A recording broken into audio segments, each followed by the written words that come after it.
the Wilmington City Council. I'd like to welcome all those who are with us here this evening and all those who are watching us at home. Thank you for taking an interest in your government. At this time, I'd like to introduce and welcome Reverend John Haynes, the pastor of the Greater Love Chapel Church, for the invocation. Ask that everyone remain standing afterwards for the Pledge of Allegiance. Reverend, welcome.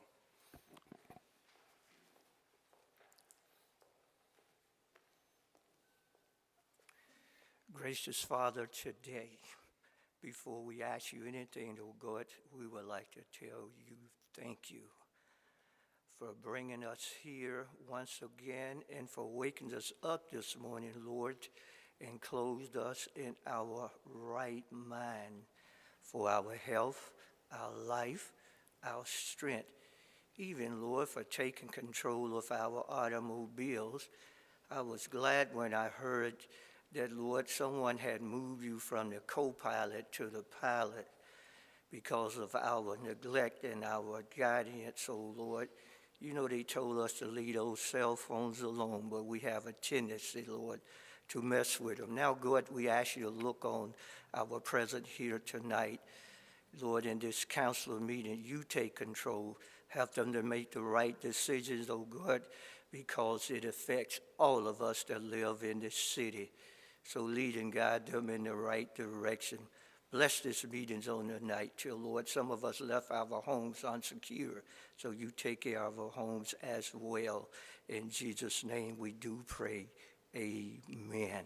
Thank you, Father. Pledge allegiance to the flag of the United States of America and to the republic for which it stands, one nation, under God, indivisible, with liberty and justice for all.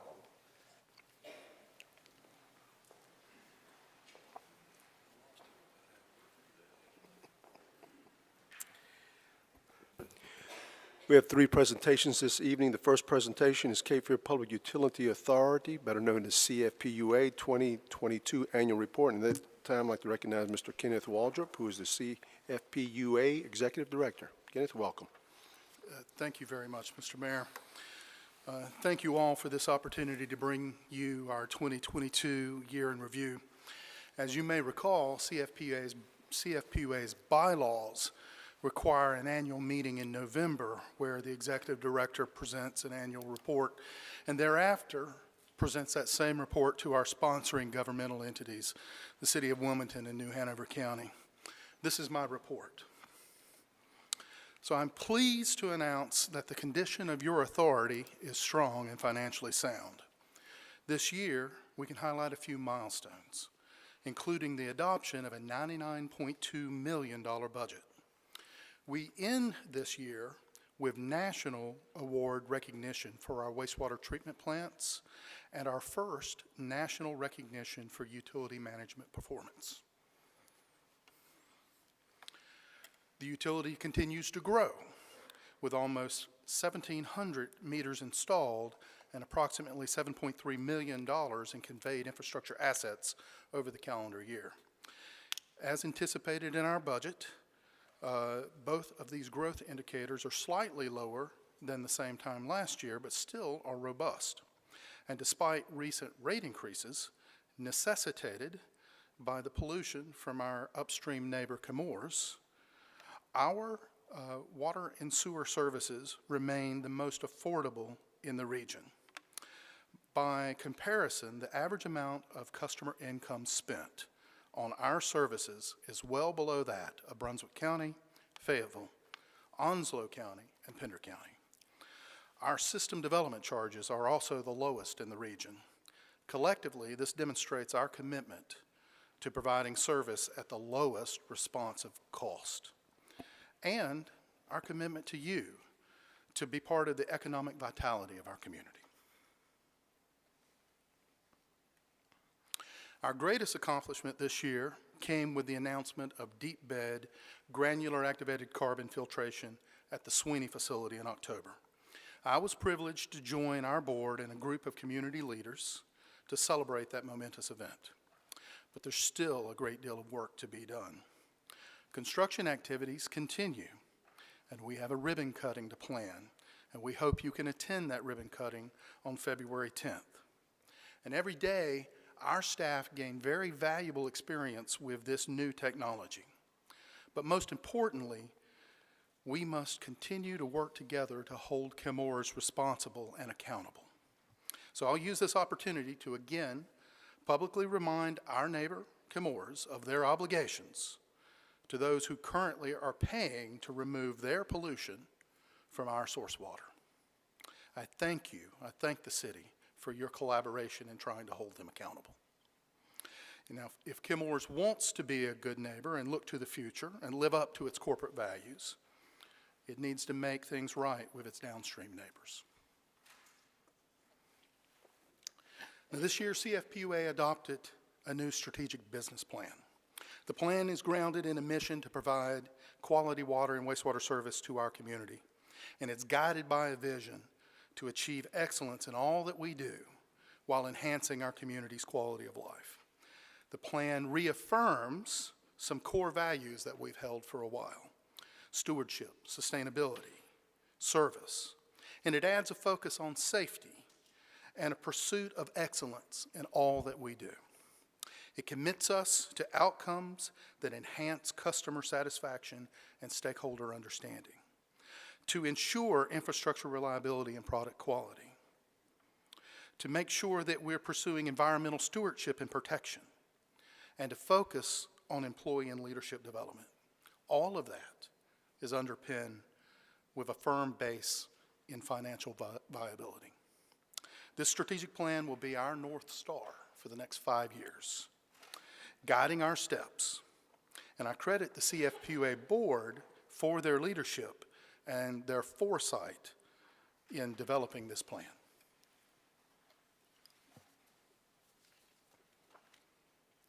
Now, moving on to capital planning, the much publicized water system failure in Jackson, Mississippi provides a number of lessons for our country. For us, it reaffirms the importance of establishing and committing to long-term capital improvement planning focused on maintaining and improving our aging infrastructure. CFPUA's CIP over the next 10 years has more than $500 million, that's billion with a B, dollars in planned capital improvements. 82% of that is rehab, rehabilitation, and replacement of infrastructure that has reached, and in many cases exceeded, its useful life. This next year, we turn to the single largest capital project in a generation: the replacement of the aging Southside wastewater treatment plant. And we've laid the financial groundwork for that momentous project, that $250 million project, this year. Next year, we will focus on the design, and the year after, breaking ground, because the facility has to be completed by 2030. In a related topic, consolidation of local government utilities is difficult and labor-intensive. That's why they're rare. But we believe our community is ready to explore this idea again. This summer, CFPUA received grants from the state of North Carolina totaling $400,000 to study, or actually have a series of studies, around a consolidation between CFPUA and the town of Wrightsville Beach water and sewer system. That project and study is due to be completed in late April. And if a consolidation is recommended, we will bring forward to the boards and councils of the town, CFPUA, New Hanover County, and the town and the city of Wilmington a recommendation. So you may see this topic again because you are required to give your consent to any modification of our consolidation rules. Now, infrastructure management is a key function of any utility. And as good stewards of our infrastructure, we have projects that span the full spectrum of potential activities in the water sector. I'd note, for example, the successful completion of the Lower Cape Fear Water and Sewer Authority Kings Bluff Raw Water Transmission Main. This was a joint agency project that successfully paralleled 14 miles of raw water infrastructure that serves 3 counties. I'd also note that for our own separate raw water system, we were able to install a generator, ensuring reliable access to our water supplies. Now, other major projects are just beginning. There's projects to ensure the continued orderly growth of our community, the northern and southern regional pump stations. There are projects to replace aging infrastructure throughout our service area, many of them focused within the city. We have multiple pump station projects, for example, within the city. We're going to replace the water and sewer lines on Fifth Avenue and the force mains from Greenfield Lake to the Southside Wastewater Treatment Plant.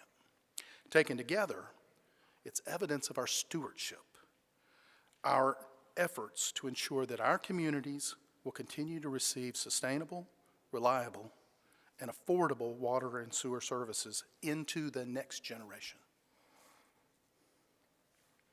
Finally, as a special unit of local government, we honor the public trust by holding ourselves to the highest fiduciary responsibilities and standards.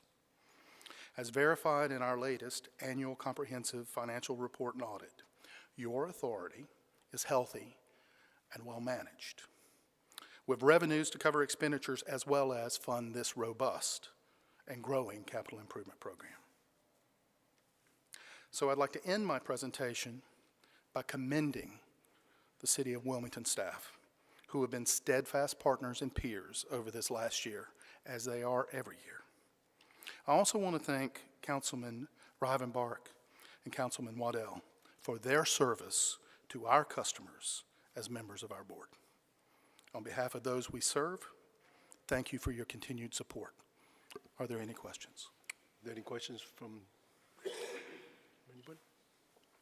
I just want to say thank you, and I want to also thank the authority for making the decision to move forward with the granular system that you've put in place to eliminate those PFAS. And I know that every community in this country right now is dealing with it. It's one of these issues that has kind of come to the surface nationally in regards to PFAS, and it seems to be in every water system, every river in this country. But to take the initiative to go ahead and put those filters in place so that we can eliminate that PFAS coming into our system is phenomenal. And I know y'all did it in very short order and worked very hard, and it was a significant expenditure, and I hope and pray that we get Chemours to a courtroom and make them pay for that expenditure that all of us are having to pay for. So thank you very much, and thank you to the authority, and thank you, Charlie and Luke, for sitting on that board and doing a great job. Appreciate it. Thank you, sir.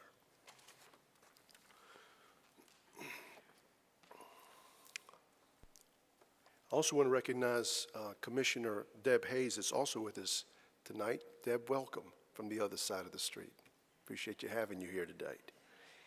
Our next item is proclamation naming 2023 as the Year of the Trail, and at this time I'd like to recognize Ms. Abby Lorenzo, who is the Deputy Director of the WPMO, and Ms. Caroline Gagia. I'm butchering that name, so you're gonna have to correct me when we get up here. So let's come right up here.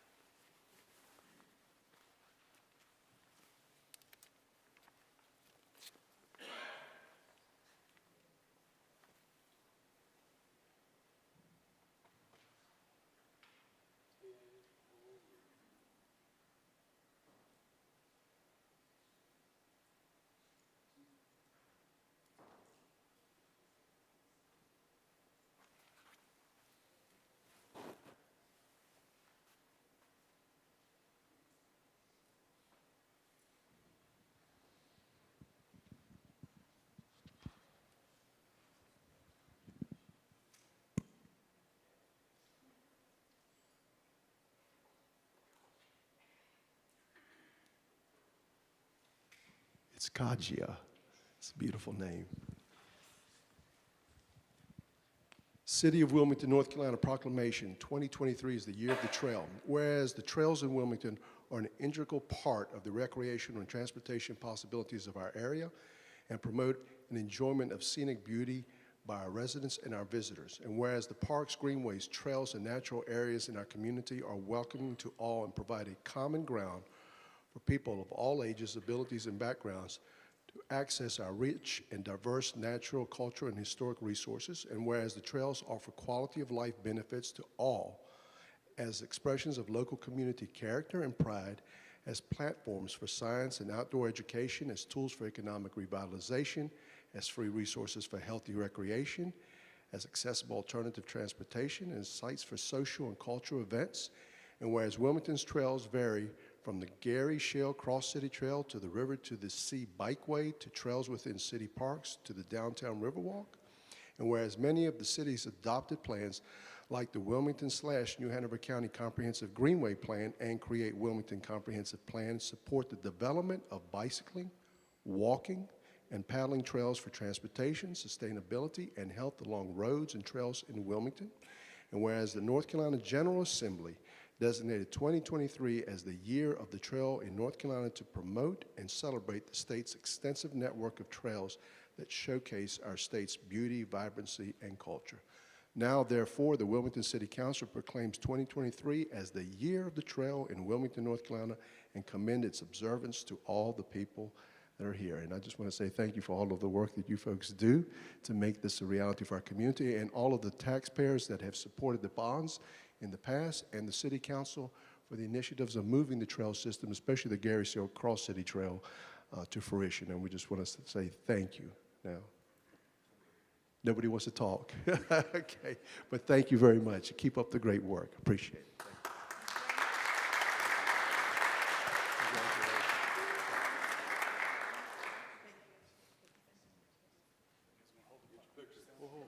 They want a picture now.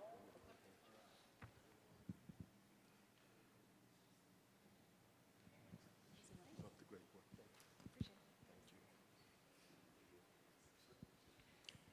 The next proclamation is proclamation naming January 16th through the 22nd as Community Risk Reduction Week. And at this time, I'd like to recognize Chief Steve Mason from Wilmington Fire Department.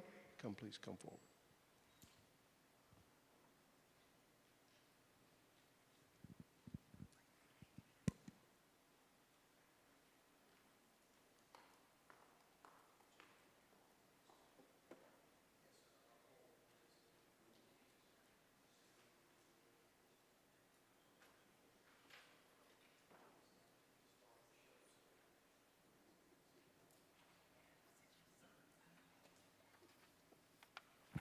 City of Wilmington, North Carolina proclamation reads, whereas every 23 seconds, a fire department in the United States responds to a fire somewhere in this nation, and whereas fires nationally are responsible for 3,800 civilian deaths and 14,700 civilian injuries, with an overwhelming majority of these occurring in the home.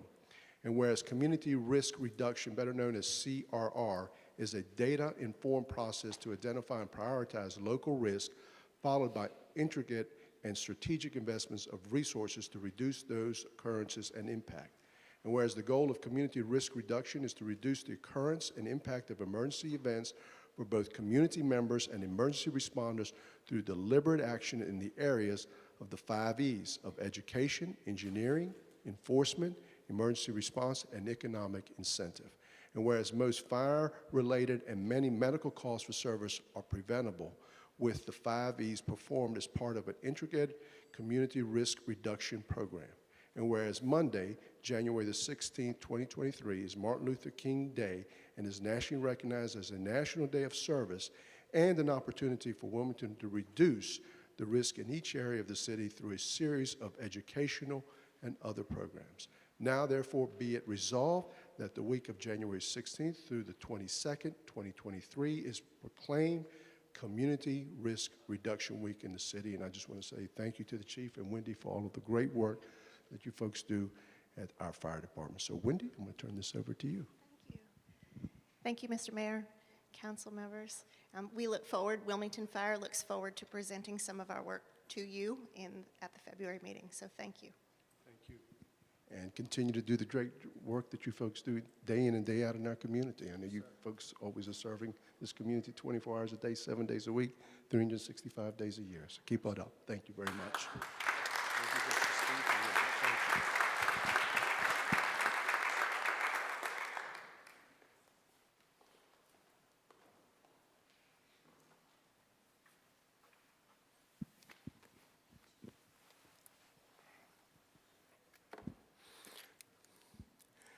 Our next item of business is our consent agenda, items 1 through 9. I have been informed by our city manager about eliminating or We'd like for you to lift C8 off for separate consideration, sir. for separate consideration, okay?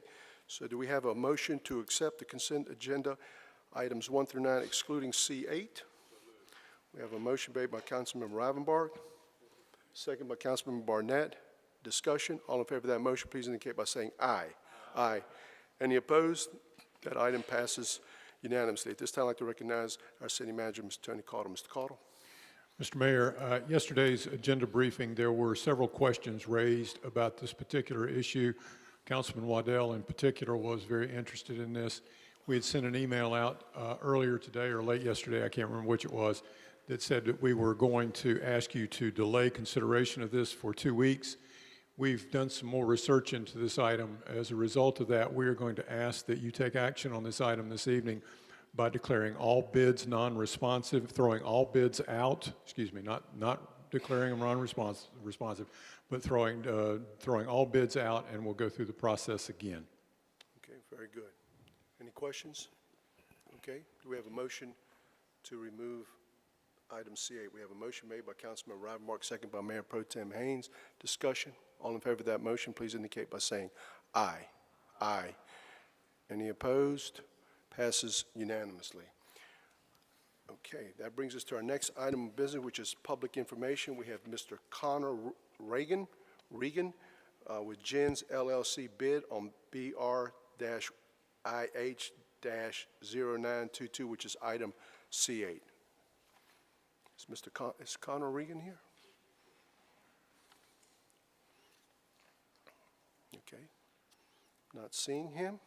We will now move on to public hearings. Item PH1 is an ordinance amending the official zoning map of the city to rezone property containing 0.38 of an acre of land located at 15 South 29th Street from O&I Office and Institutional District to MD17 CD High-Density Multi-Dwelling Residential Conditional District to create 3 single-dwelling residential lots.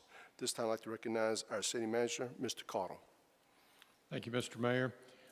Associate Planner Patrick O'Mahony will overview this item for us.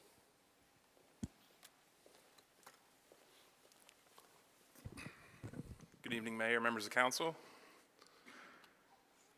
This site's located on the east side of South 29th Street near the intersection of Market Street, and as mentioned, contains approximately 0.38 acres. It's currently vacant. This map shows the general vicinity surrounding the request. These are photos of the subject site from South 29th Street. And these are existing conditions surrounding the property with adjacent land uses. The site is currently zoned O&I, Office and Institutional Zoning District. It's bordered by O&I zoning to the northwest and east. There is MFMH, which is multifamily, medium high density zoning located directly to the south, and there's R15 zoning located to the east. There are residential uses located to the west and south as well. There is a mixed-use building to the north, which is the Forest Hills Urban Lofts project, and there is a commercial use to the east. Here's the proposed site plan for the applicant.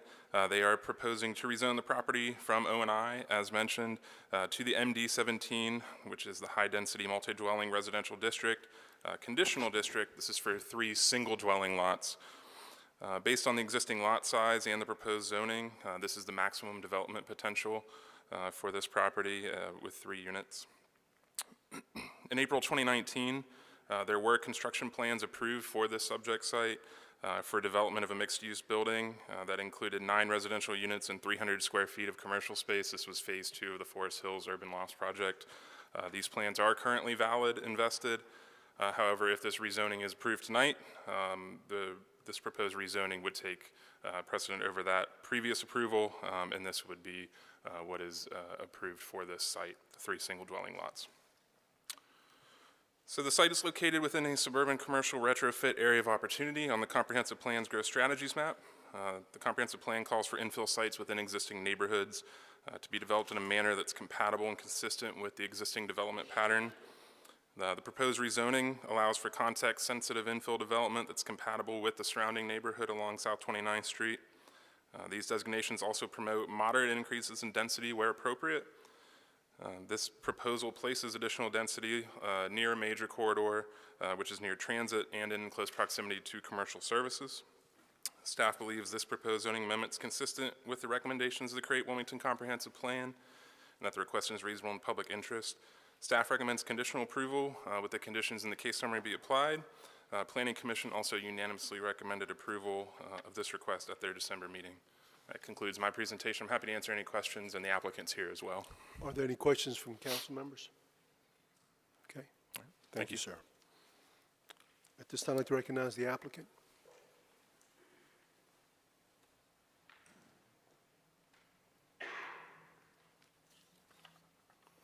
Mayor Sappho, members of council, good evening.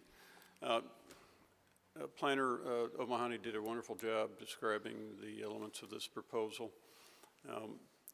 I don't have any additional comments. Would be glad to answer any questions council, mayor, council may have at this time regarding this proposal. Do we have any questions for the applicant? Okay. Thank you.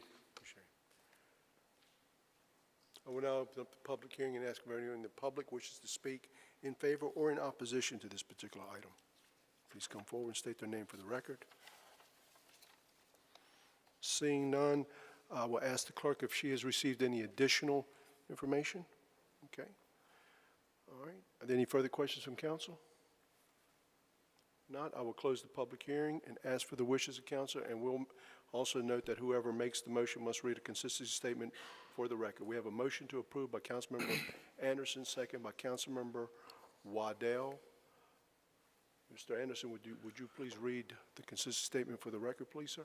I move to approve the proposed amendment to rezone property located at 15 South 29th Street from O&I Office and Institutional District to MD 17 CD High Density Multiple Dwelling Residential Conditional District to create 3 single dwelling residential lots and find it to be consistent with the relevant policies in the comprehensive plan based on the application materials and information provided at the public hearing and in the staff report, and to find approval of the rezoning request is reasonable and in the public interest for the following reasons. The proposed rezoning would allow residential infill that is compatible and consistent with the surrounding neighborhood. All right. We have a motion on the floor. All in favor of that motion, please indicate by saying aye. Any opposed? The item passes unanimously on first reading. Is there a motion to waive second reading? Motion made by Mayor Pro Tem Haynes, second by Councilmember Barnett. Discussion. All in favor of that motion, please indicate by saying aye. Any opposed? The item passes unanimously on first as well as second reading. That brings us to our next item of business, which is item PH2, which is an ordinance amending the official zoning map of the City of Wilmington to rezone property containing 2.52 acres of land located at 222, 224, 226, 234, 238, 242, 246 Victory Gardens Drive, and 5815 Tulip Drive from R15 Moderate Density Single Dwelling District to R5 CD Medium Density Mixed Residential Conditional District for a 24-unit townhome development. This time I'd like to recognize again our City Manager, Mr. Caldwell. Mr. Caldwell. Thank you, Mr. Mayor. Senior Planner Brian Chambers will overview this item for us. We'll also note that whoever makes the motion must also read a consistency statement for item PH2. Good evening, Mr. Mayor. Mayor Pro Tem, members of council. This site is located on the west side of Victory Gardens Drive, just south of Oleander. It's approximately 2.5 acres in size. It currently contains a single dwelling home, several accessory structures, and some vacant tracts. These parcels were originally platted as part of the Victory Gardens estate, which was recorded back in 1943. This map shows the site within the context of the surrounding area just south of Oleander Drive. We do have some photos of the subject property looking up and down Victory Gardens Drive. We have some photos looking up and down Victory Gardens and also looking at the site from the adjacent stub streets. And then we have several photos of the properties that are located to the east across Victory Gardens Drive from the subject site. The site is surrounded by single-dwelling uses and is just south of the commercially zoned areas along Oleander. In June of 2017, council approved a street closure for an unimproved portion of Tulip Drive that was previously crossing this property. It's not shown up, but if I can get the, I don't have a pointer, but hopefully you remember what that looked like. It was the end of Tulip. It connected Tulip up over the Victory Gardens. It was an unimproved right-of-way. The applicant proposed to rezone this site for a 24-lot townhome development. They propose to extend both Roslyn and Tulip Drives through the project to provide access and have reestablished a street grid in the area. Traffic data indicates that both Victory Gardens and 58th Street operate within their design capacity. The sidewalks will be required along Victory Gardens and along both sides of the two road extensions. The proposal includes approximately 20,000 square feet of impervious coverage, which would be roughly 28.5% of the site. The property is in a watershed resource protection area, so exceptional design will be required for any impervious that exceeds 25%. Staff has also included a condition that all existing protected trees that are not located within the building footprints or impacted by essential site improvements be preserved, and that the development must not employ mass grading to satisfy stormwater management requirements. The site is located in the Greenfield site, multi-use place area of opportunity. Our comprehensive plan identifies infill that would be compatible with the surrounding neighborhood.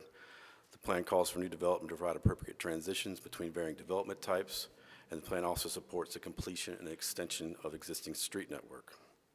Staff believes this proposal would be compatible in the surrounding development pattern, and the project would also add to our existing street network and reestablish the grid in the area.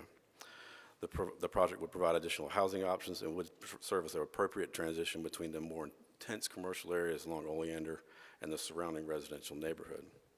Staff does believe this request is consistent with our comprehensive plan. This request is reasonable to public interest, and we are recommending conditional approval, subject to the conditions in the report.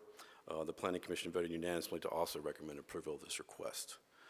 Happy to answer any questions you have, and I believe the applicant is prepared to make a presentation as well.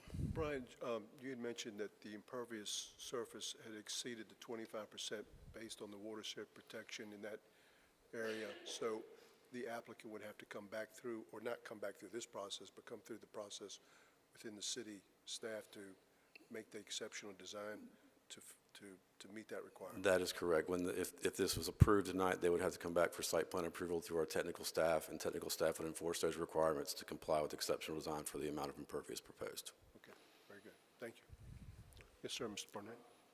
Concern from one of the citizens about the flooding. They said that area already floods. Will this add more flooding, or how will they? I'm not a stormwater engineer, but the state requires the stormwater capture all the stormwater runoff from the site so that the post-development can't exceed pre-development for runoff. I think the applicant might be better suited to answer how they're actually going to do that based on conversations he's had with his engineer. All right, thank you. Sir, Mr. Waddell. One of the conditions is that all exterior lighting be dark sky compliant. Maybe I've just missed it before, but what is that? That all the lights will just be pointed down, and there'll be a shield so nothing goes up. Thank you. Anybody else? Okay. Thank you, Mr. Chambers. Thank you. Thank you. At this time, I'd like to recognize the applicant.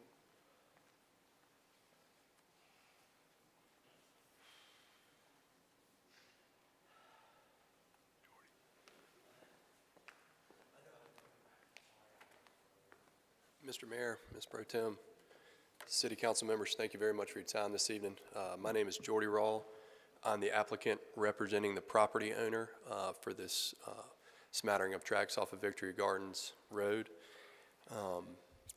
We'd like to thank staff for their helpful work in pinning down what we feel like is a great project that we're proposing here this evening. I won't belabor the points that staff has already made. We've given the overview of where the property is, located off of Victory Gardens Drive, adjacent to Oleander Drive. 58th Street, I would like to note, does have signalization that would bring traffic to a intersection with signalization. This is an existing view of the properties looking down Roseland Drive and down Tulip Drive. When we originally looked at proposing a redevelopment for the property, we fell in line with what the city's comprehensive land use map provided explanation on. And within this corridor, the city does call within the comp plan to have a higher use of intensity, which could result all the way up to 24 units an acre for an apartment complex. And we looked at what the city really needs and what it's lacking, and we really felt like this middle section of housing was lacking. We didn't want to overburden. To maximize what the comp plan called for, we wanted to kind of look around the surrounding community area and try and fit in the most harmonious project we could. This is a copy of the site plan. You saw that in staff's presentation. A couple comments were made about stormwater, and we have looked very in depth at this from a preliminary standpoint. We have engaged ECS to do soil borings. We've looked at the soil type for different types of BMPs, stormwater infiltration and retention. And we've also engaged Atlantic Coast Surveying to look at inverts on surrounding stormwater boxes and to look at what the existing infrastructure within this community and the greater region of this Oleander sector is. We've also had in-depth conversations with Mr. Trent Butler. He is a stormwater engineer with the city of Wilmington, and we've looked at where that stormwater infrastructure is already in place. A lot of the reported flooding that we have heard comes from the 58th roadway side, which is located here on the south side of the map. In all of our evidentiary findings in working with GSP Engineering, we will not have to take our runoff into that direction. So a lot of times with stormwater design, I'm not a stormwater engineer, but I've been involved with several projects from permitting design and installing stormwater measures. It's not as much the on-site retention as much as it is once that retention is at capacity, where does that water go to? So we've looked at multiple options of how to get water away from the site and into the proper drainage basin. This site is also uniquely situated because right at Victory Gardens, there is a break in which watershed the water actually flows to. You've got the northerly facing section going to Bradley Creek, and then you have Hewlett's Creek satisfying the southerly portion. So we've looked at some options of maybe saying we'll take our annual mean high water mark for an average storm, we'll drain it into this direction, and if we ever have something that exceeds a 24-hour rain event, we would go into a separate direction. In any event, we will have to go through all the state and city permitting for this, and we have put a lot of credence onto the stormwater because the last thing we want to do is exacerbate an existing condition. Would you mind rotating this slide for me if possible? Sorry.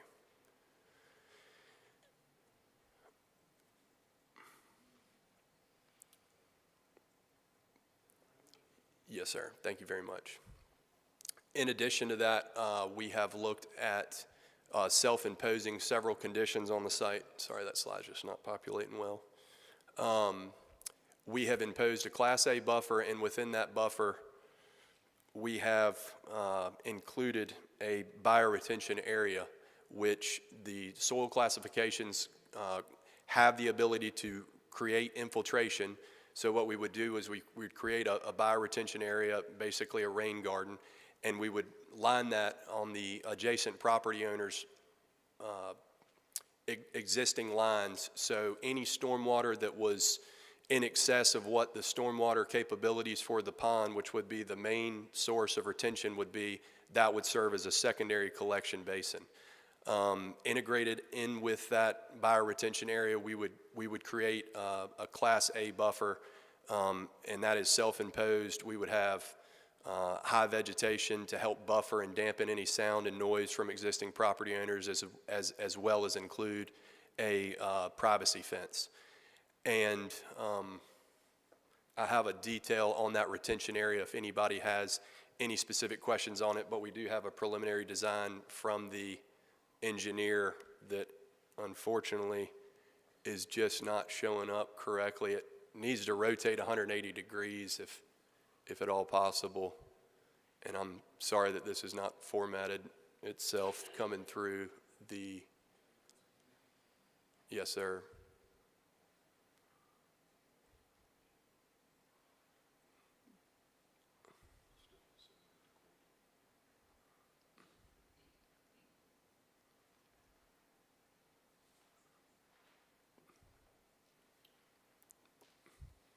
Thank you, sir. If you could stretch that just a little bit where I could have it detailed for council to look at. Yeah, that's, that's great right there. And then stretch side to side if you don't mind.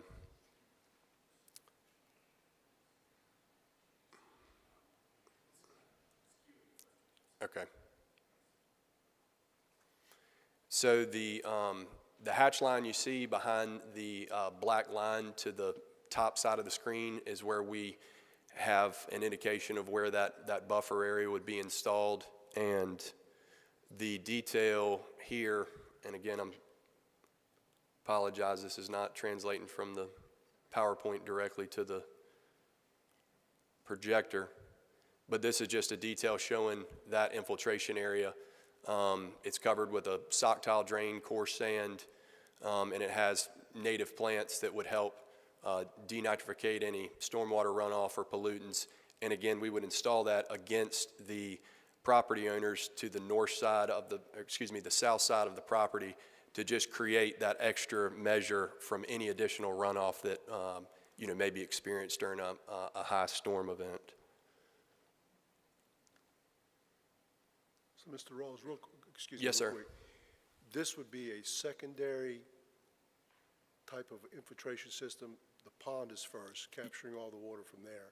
And then this is going to be put along the property line. And this will be a secondary system. Yes, sir. So what, okay, gotcha. So, and again, there's a lot of conversation that circulates, everything has to be designed to the 100-year storm, and, we've seen more frequent storms that have exceeded that rain calculation. And so this is something additional that we would like to include as a second stopgap, just to help, again, from displacing water off our site onto someone else's if, again, we exceed a rain event that, for whatever reason, our stormwater facility could not capture. And integrated within this bioretention area, it would be included in a buffer area against the property line. So the two things this is looking to accomplish is, one, help protect adjacent property owners from any abundance of runoff during a stormwater event, and then also to create protection, harmony, increase the tree canopy, and dampen sound, light, and noise from the project that we're proposing. We have renderings that we're willing to submit, and we also self-impose the condition of using fiber cement or hardy board material. We wanted to make sure that this was a project that brought vibrancy to the community. We know that's a key mission statement of the comprehensive land use plan, and as you can see, it's well laid out. It's architecturally appealing. We also have a salt box roof style, so that would basically capture your average roof height at around 22 feet. So you would not be looking to capture a building into the 34-foot range, which is what the county's current building requirement is. And we feel like this is a nice facade that carries the right building materials to create and support the vibrancy that we all know that Wilmington is in need of. This is a side elevation view of the property. Again, we're looking to establish above bare landscaping. We've talked with some community members about installing street trees that are conducive to the surrounding fauna that are already existing on Victory Gardens Drive, and trying to create a nice, again, vibrant project for the city and the streetscape. You'd asked about the dark sky lighting, and We wanted to include this, again, just to, you know, help dampen any sort of light pollution that could occur from your regular style lighting. This is, in effect, a recessed style that's only going to shine down. And again, we feel like that is a, you know, great way to emphasize the right sort of development to create vibrancy within the community. So that ends my presentation. Are there any questions for me while I'm here at the podium? Any questions for the applicant? Yes, sir, Mr. Anderson. Can you go back to your site plan and just confirm, so that right there, that fence, the bioretention will be on the other side of that fence? It would be roughly located where the E hatch line is. So it would be in front of those higher story trees. Oh, okay. So in this. This detail would be in foreground. front of that buffer. And so go back to the overall, and that's along this top side of the. Yes, sir. Right, okay. Yes, sir. Waddell? Mr. Rawl, that was a self-imposed, really secondary filtration system outside of the primary stormwater, right? Yes, sir, it is. Okay. And then, do you have any projected square footages or bed bath breakdown, just out of curiosity? I believe on average, Mr. Marty Vahue with Vahue Custom Homes would be the proposed builder for this. I believe around 17.5, maybe 1,800 square feet with a, you know, 2.5 bath, maybe 2 bedroom. Yes, sir.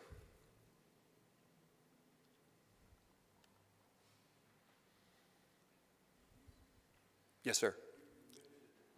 You're meeting the needs of middle housing, is that what I heard you say? Yes, sir. We just saw a void in that middle tier of housing as in terms of density. Okay, which is a good idea. I think it's a great idea. It looks good. Thank you very much. All right, thank you. Any other questions? Okay. Okay, thank you so much. Sir, Mr. Wong. Question, I'm sorry. Sorry. I'm sorry. Are Yes, these sir. for sale, or will they be rented out? That is a question I'm not able to answer, and mainly because of the shift in the real estate market over the last 12 months with, you know, unusually high over the course of the last 20 years mortgage rates.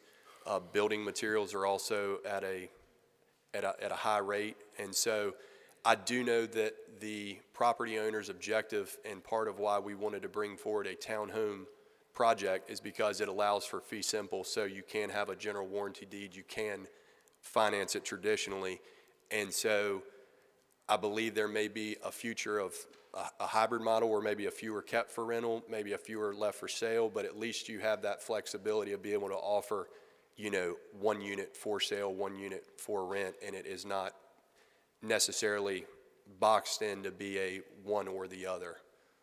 And how many families would be there? Is that two families or more, or what? 2 per unit is the question? Yeah, ballpark. Potentially, I mean, I would see with 1,700 to 1,800 square feet, it being pretty well reserved for a single family dwelling. And by technical state standards, by building code standards, these are single family dwellings. They're an attached product. Okay. All right, thank you, sir. Mr. Spears has a question also. Yes, sir. Now, I may have this confused. Is this in the opportunity zone? No, sir, it is not. Okay, thank you. Any questions? Okay. Thank you, sir. Thank you guys so much. Thank you. This time I will open up the public hearing and ask if anybody in the public wishes to speak in favor or in opposition of this particular item to please come forward. Public hearing is set at 30 minutes. Please come forward. I'm Kathy Street. I live at Verbinia Drive, right around the corner from this development. This project would not improve the value or aesthetic of our neighborhood. It would be the antithesis of it. For example, they were designing the buildings. They showed that lovely front of it, but the back of the building is going to be facing Victory Gardens Drive, which will be an eyesore. They're planning 24 units on a piece of property that was designed for 8. They've only provided a lot of preliminary conversations and theoretical solutions. I haven't heard them say anything concrete about some of these concerns that people have. Before voting, I'd like you to consider if this was a development you would want to see in your backyard. If you drove through our neighborhood, you would see that it's a lot of modest family homes, mostly one story. It's very quiet, very small streets. Nothing about this proposed development is in sync with that. And to me, it's not about affordable housing or improving our neighborhood. It's about them making the most money they can off of the smallest space possible. So I respectfully request that you don't approve this proposal as submitted, but encourage them to resubmit a revised proposal that would be more in line with our neighborhood. Thank you. Thank you, Mayor.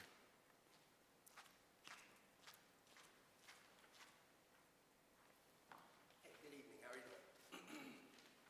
My name is Matthew Karn. I am 5809 Roseland Drive. This is right next to my property and Evan Young's property. This will be my next door neighbor.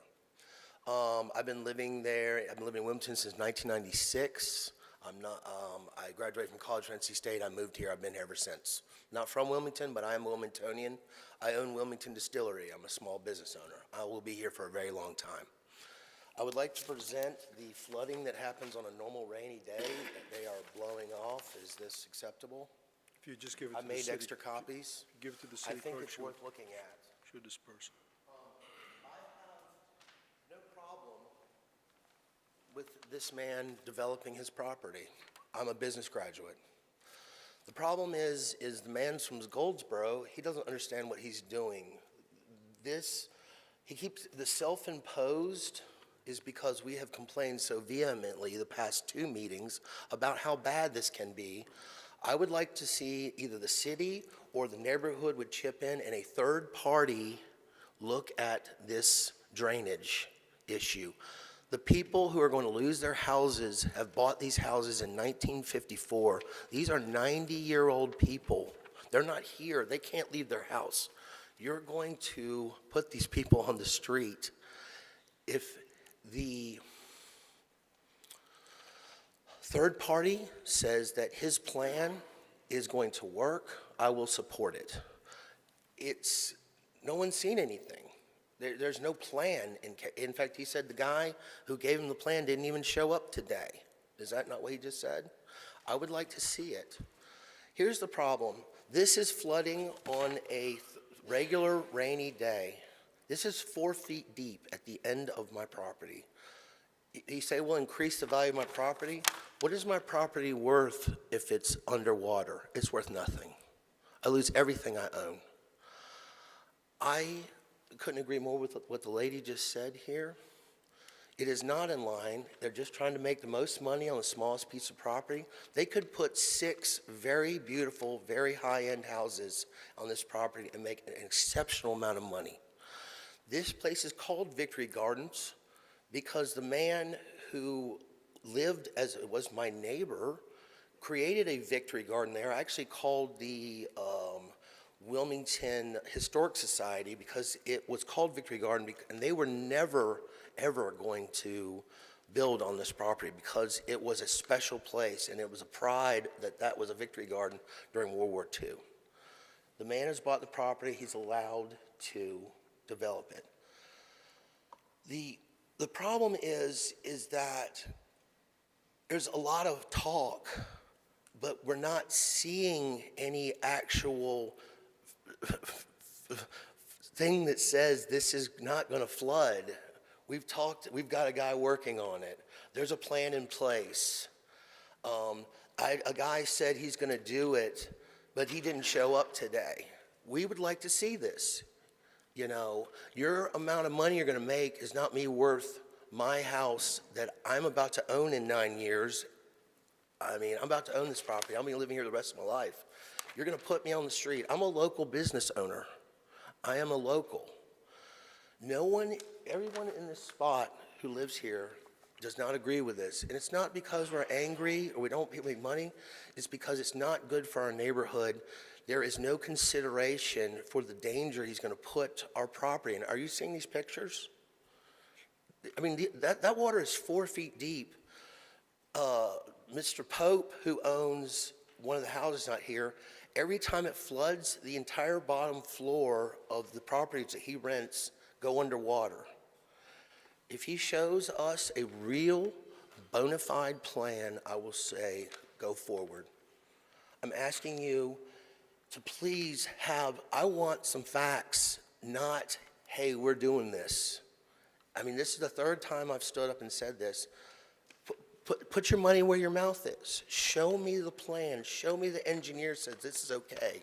Put something in my face that says you're not going to ruin 25 people's life with this thing.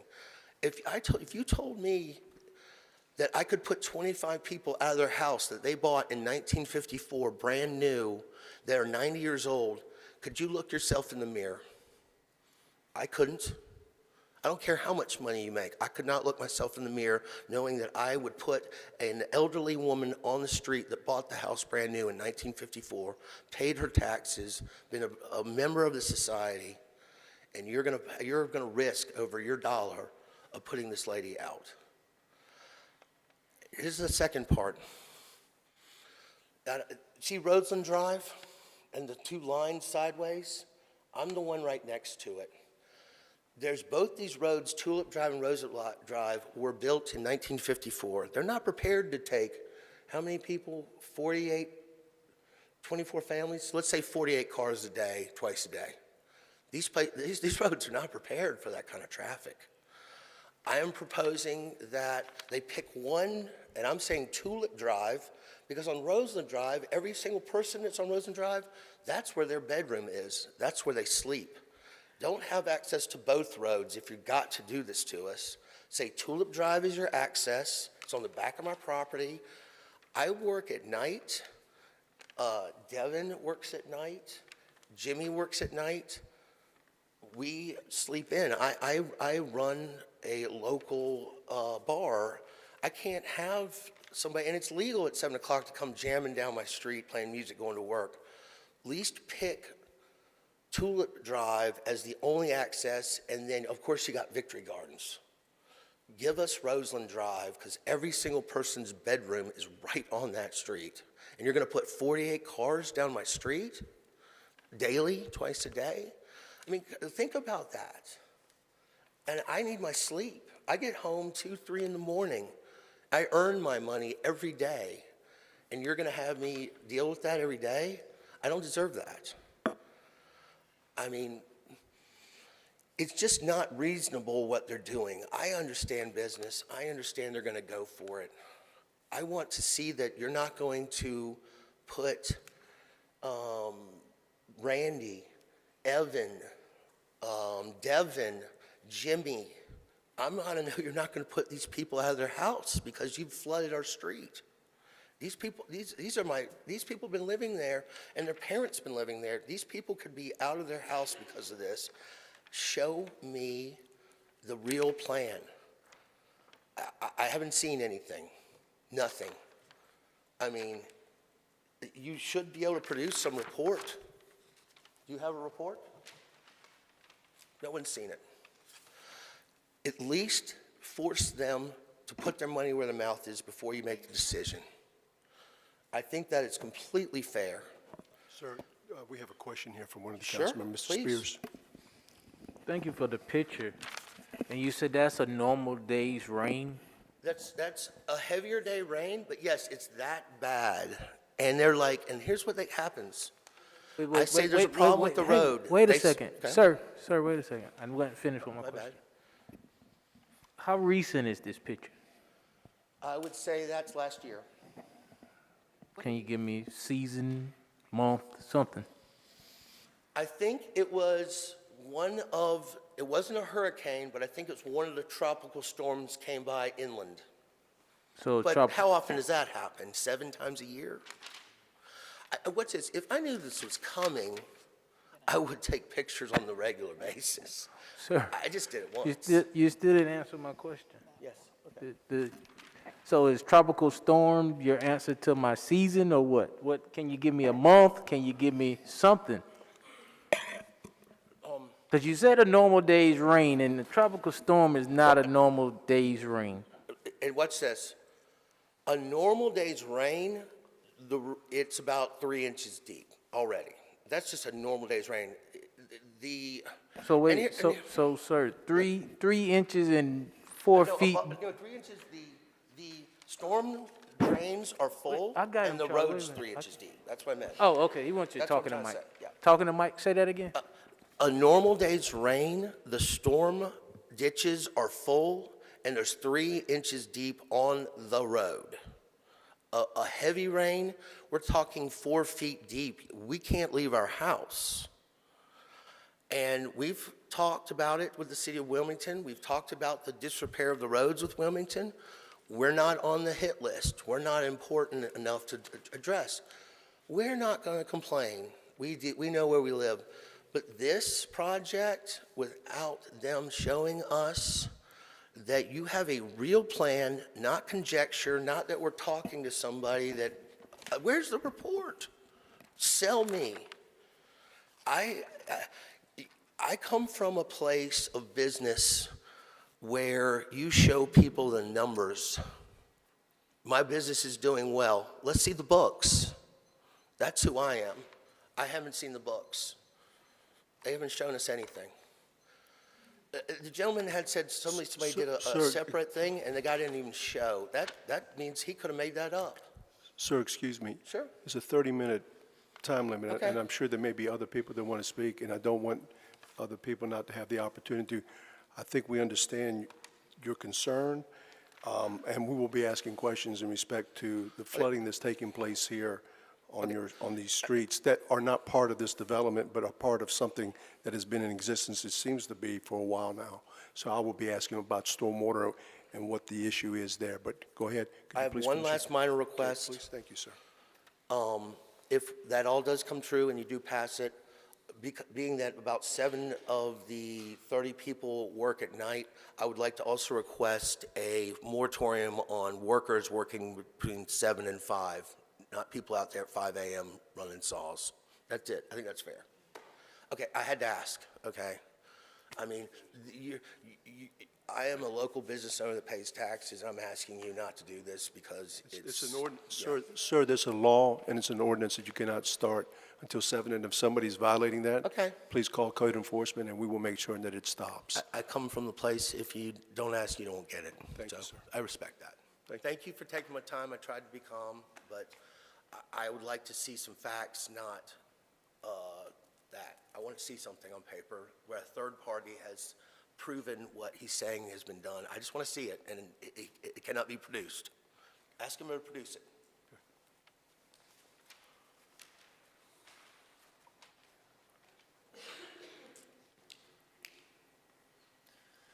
Good evening, and thank you for hearing the community on this topic. My name is Randy Jackson. I live at 233 Victory Gardens Drive. I'll be the third lot down from the O&I site, which has still been delayed in its development. 8 among other lots in this area having been marked for long-term medium to high density in this area of Oleander. It looks like this is the trend that the neighborhood is going to be taking. In that, my concern living on Victory Gardens is that the street, as of right now, is a straight shot. People drive down it too quickly as is, and the turf swales on either side of the road are failing to deal with the stormwater. The water that drains out to 58th goes very slowly, if at all, down Verbania. Further on Verbania Drive, there's a deeper swale, you can call it a gutter or storm drain system. That concern has been brought up. That does need attention in the neighborhood, irregardless of this project. The density of it does seem to be the concern, however, with 24 units. It seems as though that has come down, and as has been mentioned, efforts have been made by the developer to make it fit more in with the property. The renderings of the development itself are better than what we saw at the initial community meeting, which had people significantly more disturbed about this. Not to say that they are less so at this time.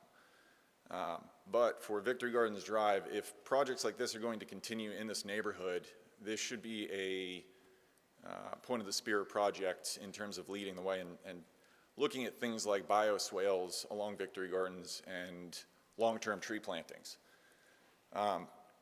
With these types of roads seeing a higher demand, there has to be some working with from the city side of the equation in terms of improvement of the roads and making this feel more like a neighborhood instead of a through street where people regularly go and access at 35, 40 miles an hour. If these are going to be, in fact, single-family homes, that's children at play on a road. Personally, don't want to have to be the first one to respond to that, living directly across from it. So, in terms of adding longer-term subject trees, live oaks, dogwoods, something along Victory Gardens Drive, perhaps considerations like speed tables, in terms of visual and community improvements to make it feel more like a home. Additionally to that, I know it's outside of the scope of this project, but if this is going to continue, there is no way to cross Oleander safely right now. It is a dangerous highway. It is a 5-lane, including the turn lane boulevard. And people are regularly going 50 down that. They turn down both 58th and Victory Gardens and continue at those higher speeds. So there's a primary concern there. But again, as many have mentioned, stormwater is a major concern. There has to, and the second efforts being made on the property, while appreciated, don't fully deal with the problem. And that's where it seems as though the limitations to these lots are coming to their point, and the city has to take up the slack on that effort. As mentioned by one of my neighbors there, the external audit of the neighborhood and having a third-party engineer come in and look at not just the property itself, but the surrounding area is going to be very important. Many of the folks living in this neighborhood, given their age and concern about increases in tax rates, will probably want to leave, and that will encourage further development by similarly minded developers. So those would be the 3 points. There's some form of stormwater, traffic management, and trying to integrate this as more of a neighborhood versus a through street with housing that happens to be there. Can I ask you a question? Do you have, in your house along Victory Gardens, there are no sidewalks, are there? Not at the moment. Okay. And is the applicant, I think the applicant, Mr. Rawls, are you required to be putting in sidewalks? Okay. So I guess this was a part of the 95 or 98 annexation areas. When the county had it, they don't require sidewalks, and then when the city took it over, it is a requirement for all new development to have sidewalks, so that's a good thing because I understand what you're talking about. No stormwater regulations prior to that, but I'll get back to the stormwater issue after you sit down, but that's something we need to ask of staff. Okay. And those sidewalks, while they would conjoin with the 2 properties to the north end of this development, as mentioned, they are sidewalks to nowhere. There is nowhere to safely cross. So even if a signalage was improved at 58th and Oleander and a crosswalk was put in place, that would help make it, again, feel more like a community. And while it seems as though this project is going to go through, the city needs to meet halfway with the rest of the citizens of this community. So that would be the ask. Mr. Robinson? One of the problems, like the mayor just alluded to, when this property was, these houses, according to the other gentleman, and I grew up here, so I know when that place was developed, the late 40s, 50s, there was literally no zoning ordinance. We didn't have a zoning ordinance until the mid-50s. And when they did start building them, they weren't built to any particular standards, no stormwater taken into consideration. And then when the city annexes, and this is not going to sit well with you, but at least there is the expectation that there can be something done. And I know further down Oleander, back up in Willow Woods and some of the other areas, we have bought properties and used them as drain fields for stormwater. That area has historically had problems with flooding. And it looks as though it's, I mean, judging from the pictures that the gentleman just gave us, and I've seen it, it floods. I mean, when you have these 500-year storms that we seem to have 1 or 2 a year, it's going to do that. This particular project, he's going to have to maintain the stormwater, and I would venture to say that what that project is going to do with regard to his stormwater is probably going to help some of the surrounding properties. That's just, you know, and I'm no engineer either, sir, but I'm just thinking that's probably what's going to happen. To a degree, sir, this being one of the higher elevations in the neighborhood and adding impervious surface to it, hopefully it's an even draw. I mean, I think that would be the most that could be reasonably expected from a property owner. saying that in myself. Rainwater storage, for example, my own property, I'm looking at adding that in some form in a larger capacity. But again, the retention is only part of the factor. The transmission, where it's going, similar to the sidewalks. Sidewalks are great as long as they go somewhere. With the current swales, they are turf swales, which are terrible at infiltration. So some form of improvement and modern version. You mentioned that this neighborhood is, well, stuck in times, essentially, and living in an older house. I know that probably better than a couple folks in the neighborhood there. So with the city's property and right-of-way, with those swales, instead of going to a just open turf trench with sidewalk or even transitioning to a culvert with inlets, is something in between that allows for more, instead of retention and just transmission whenever it's too much. Moving it.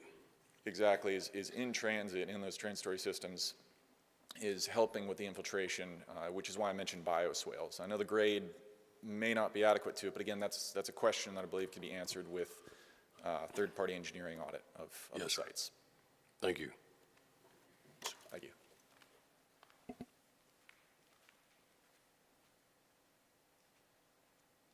Anybody else?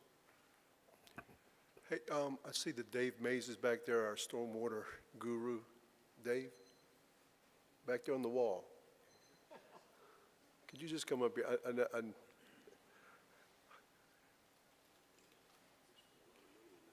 Yeah.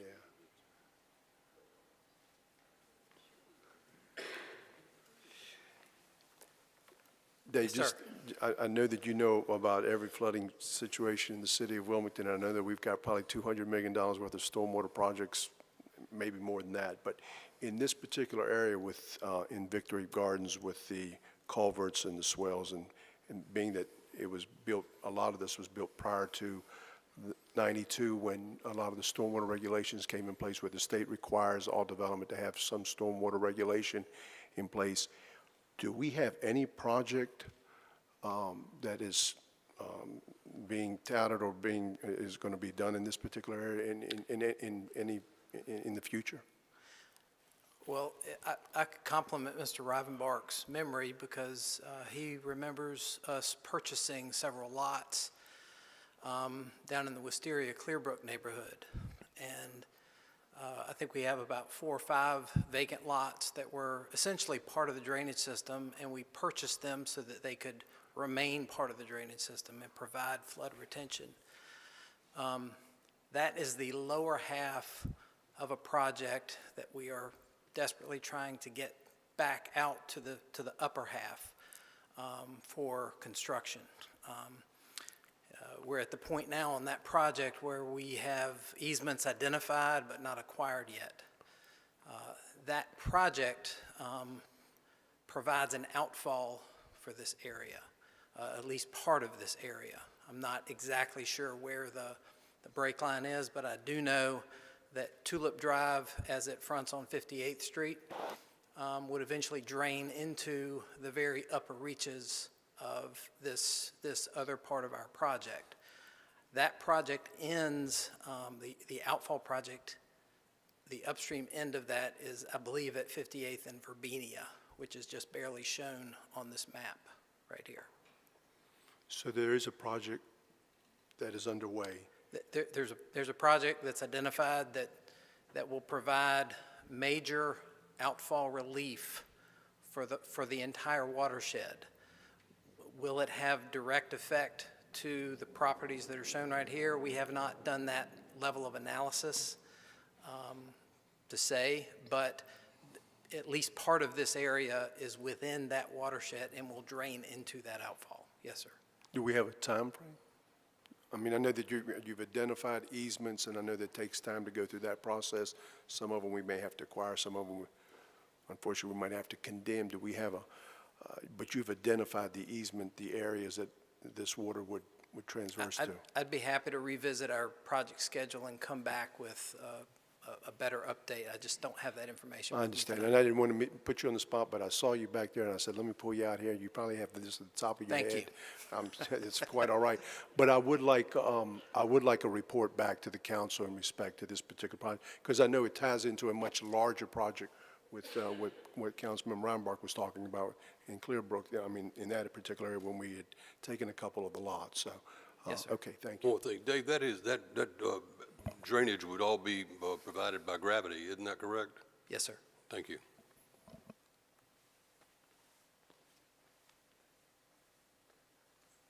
All right. Madam Clerk, how many more minutes?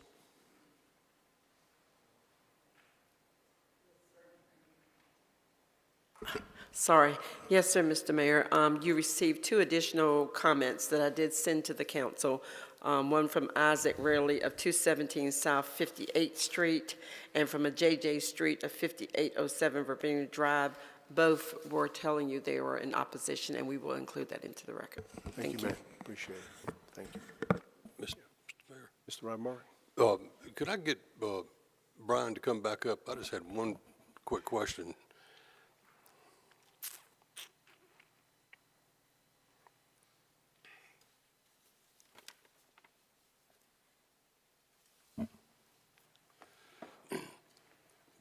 The gentleman that was up here, not the last gentleman, but the one before, I think he left. Oh, he's here.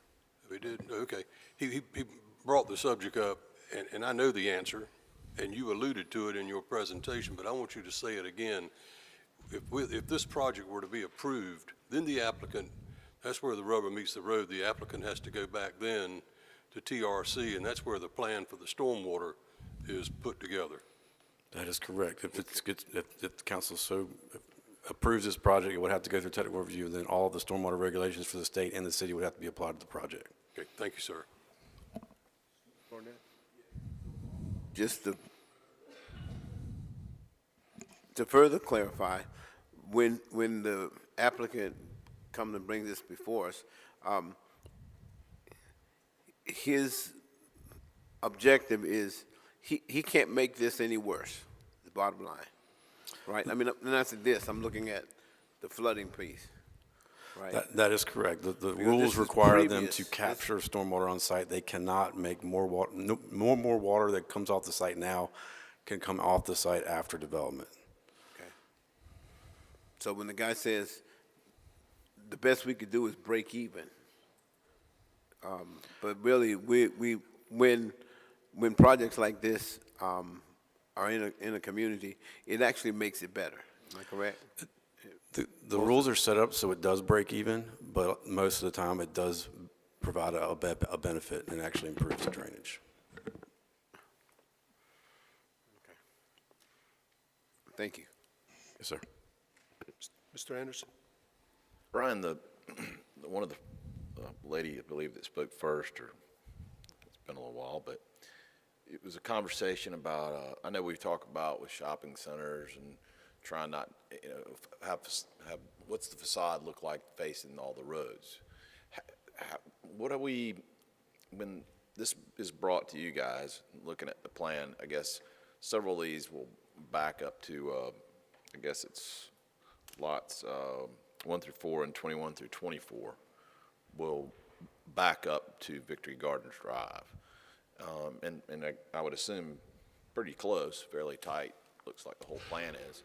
What do we advise or ask or want from an applicant in that kind of situation? Do we,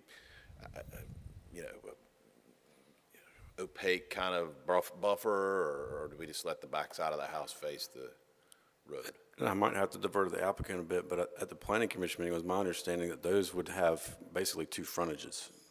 So you would have the ones that are facing Victory Gardens would have an entrance, so it appears to be fronting Victory Gardens. So you're not seeing back of house. We don't want the back of house on Victory Gardens.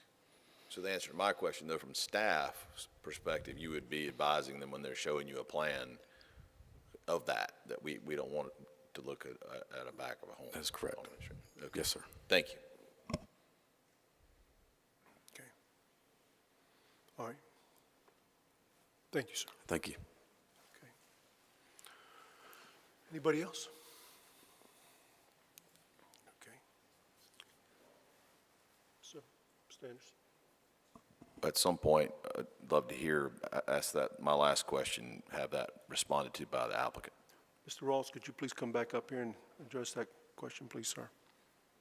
Got some hair, man.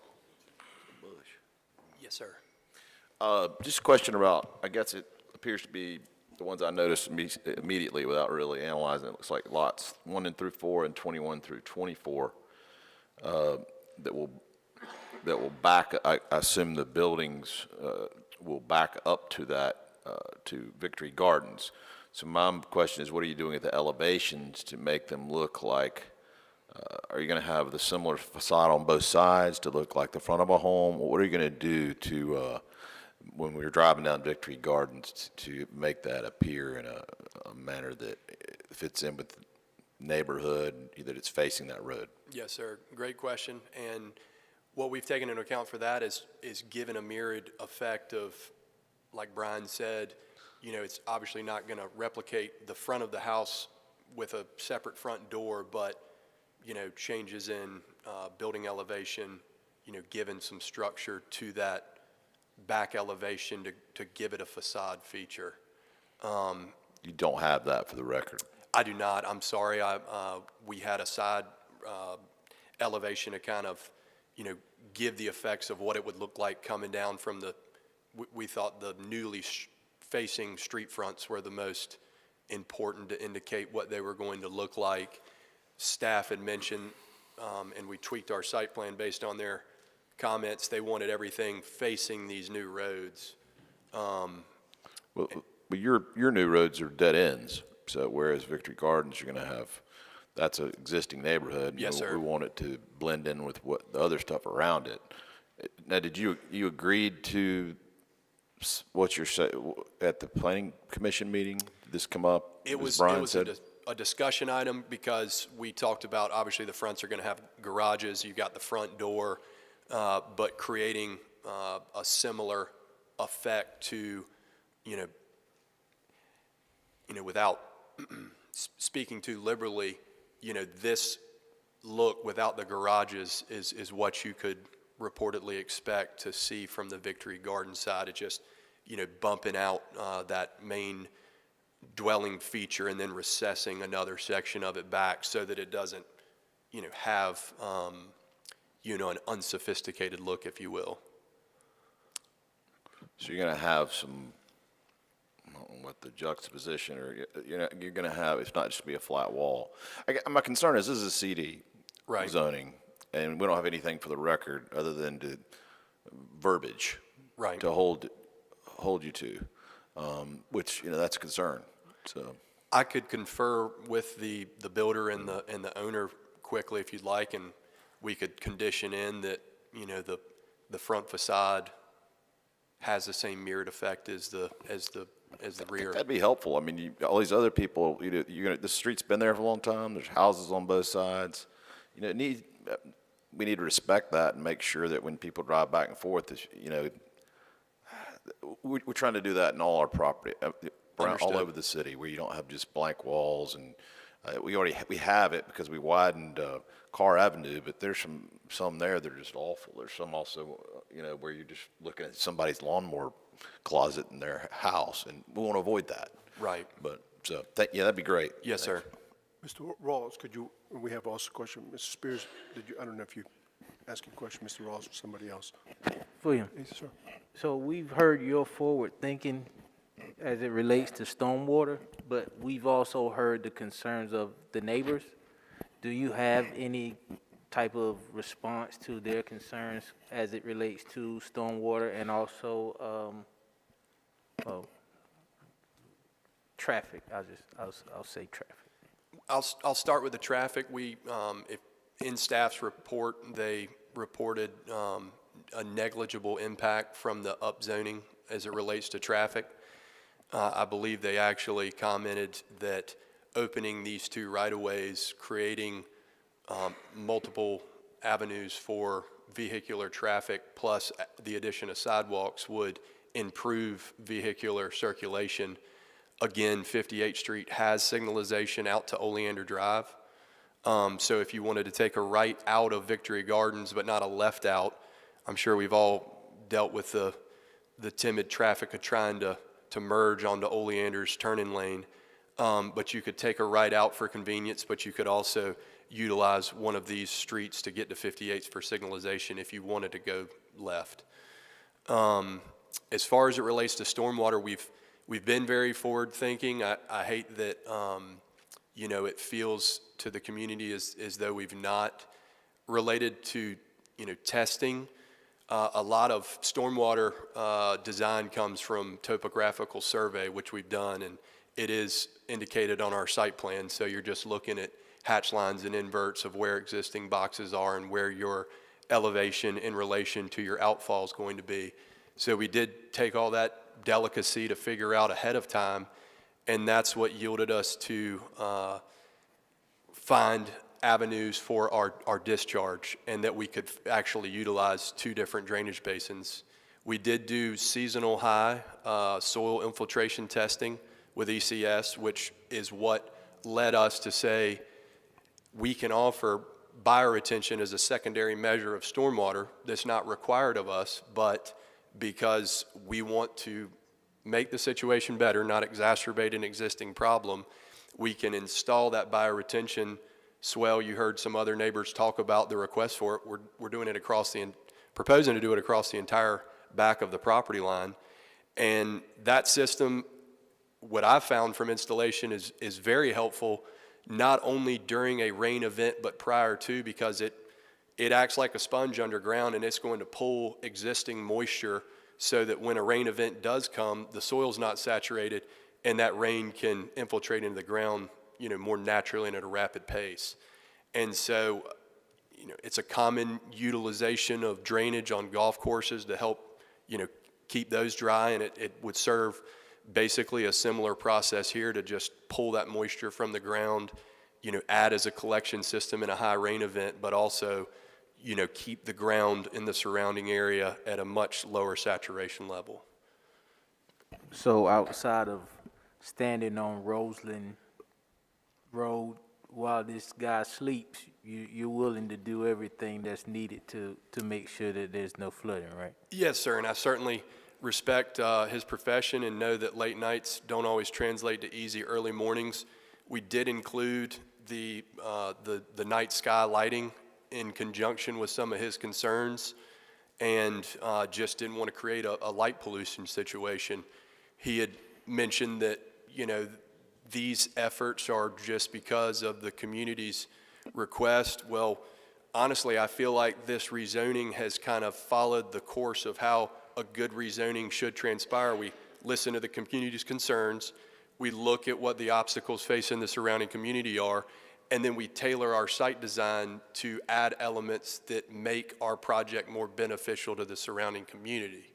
So we certainly don't want to flood them out. We don't want to wake them up early in the morning, and we are trying to impose this site to include all the elements that would make that achievable. Thank you. Yes, sir. Mr. Rawls, since this is a conditional district, and I know that Councilmember Anderson had shared concerns about the front and the back, and you said that you would, or your builders here, you can confer with them.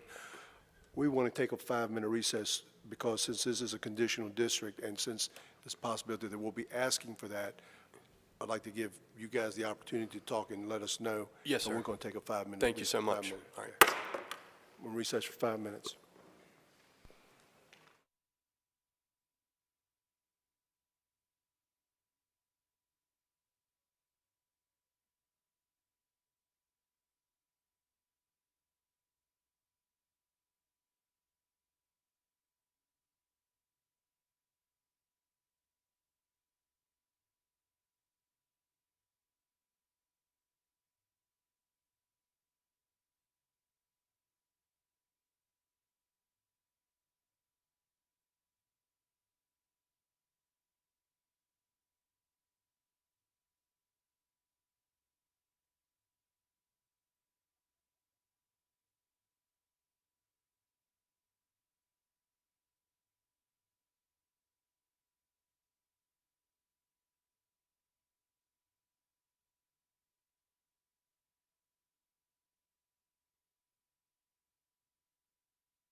Okay, we're back. Mr. Rawls, could you please come forward, please, sir? Yes, sir. Thank you, Mayor Saffo. Did confer with the team and we talked with staff, and if acceptable with council, we would like to request a continuance simply because we would like to accommodate Council Member Anderson's request to have that front facade mirror the rear, but the language is a little tricky and we'd prefer just to bring something forward so everybody sees what it looks like and, you know, there's nothing left to subject. So past that, if there's any questions while I'm here before you take a vote. No, the only other thing is, I know at that point in time, in 2 weeks, you'll have some sort of a rendering that Yes, sir. that we can make as attached if this zoning goes through. Yes, sir, we will attach a rendering and we'll have that process tomorrow. And really where the language got tricky was obviously the backs won't have a garage door, but we want it to look the same to your point. And so we would bring a rendering to attach to have that facade, you know, condition within the rezoning request. And also, Mr. Manager, I would also request that within 2 weeks' time, that we also have a better understanding of the project in respect to the stormwater that Dave alluded to in respect to this area and the flooding that has been occurring out there. And what can we do to help alleviate that issue that's been ongoing, seems to be for quite some time. I will leave the public hearing open, so in 2 weeks, when we do come back to the city council meeting, the public meeting will still be open. So we're not going to close the public hearing. We're just going to continue this item. So we have a motion to continue by Councilmember Anderson, second by Councilmember Reinbark. All in favor of that motion, please indicate by saying aye. Aye. Any opposed? Passes unanimously. Thank you, very sir. much. Appreciate it. Thank you. That brings us to our next item of business, which is ordinances. Item 01 is an ordinance amending the official traffic schedules of the city of Wilmington to establish a 25-mile-per-hour school zone on Floral Parkway for Wilmington School of the Arts. At this time, I'd like to recognize the city manager, Mr. Caudle. Mr. Caudle. Thank you, Mr. Mayor. City Traffic Engineer Dennis Vakinowitz will overview this item for us.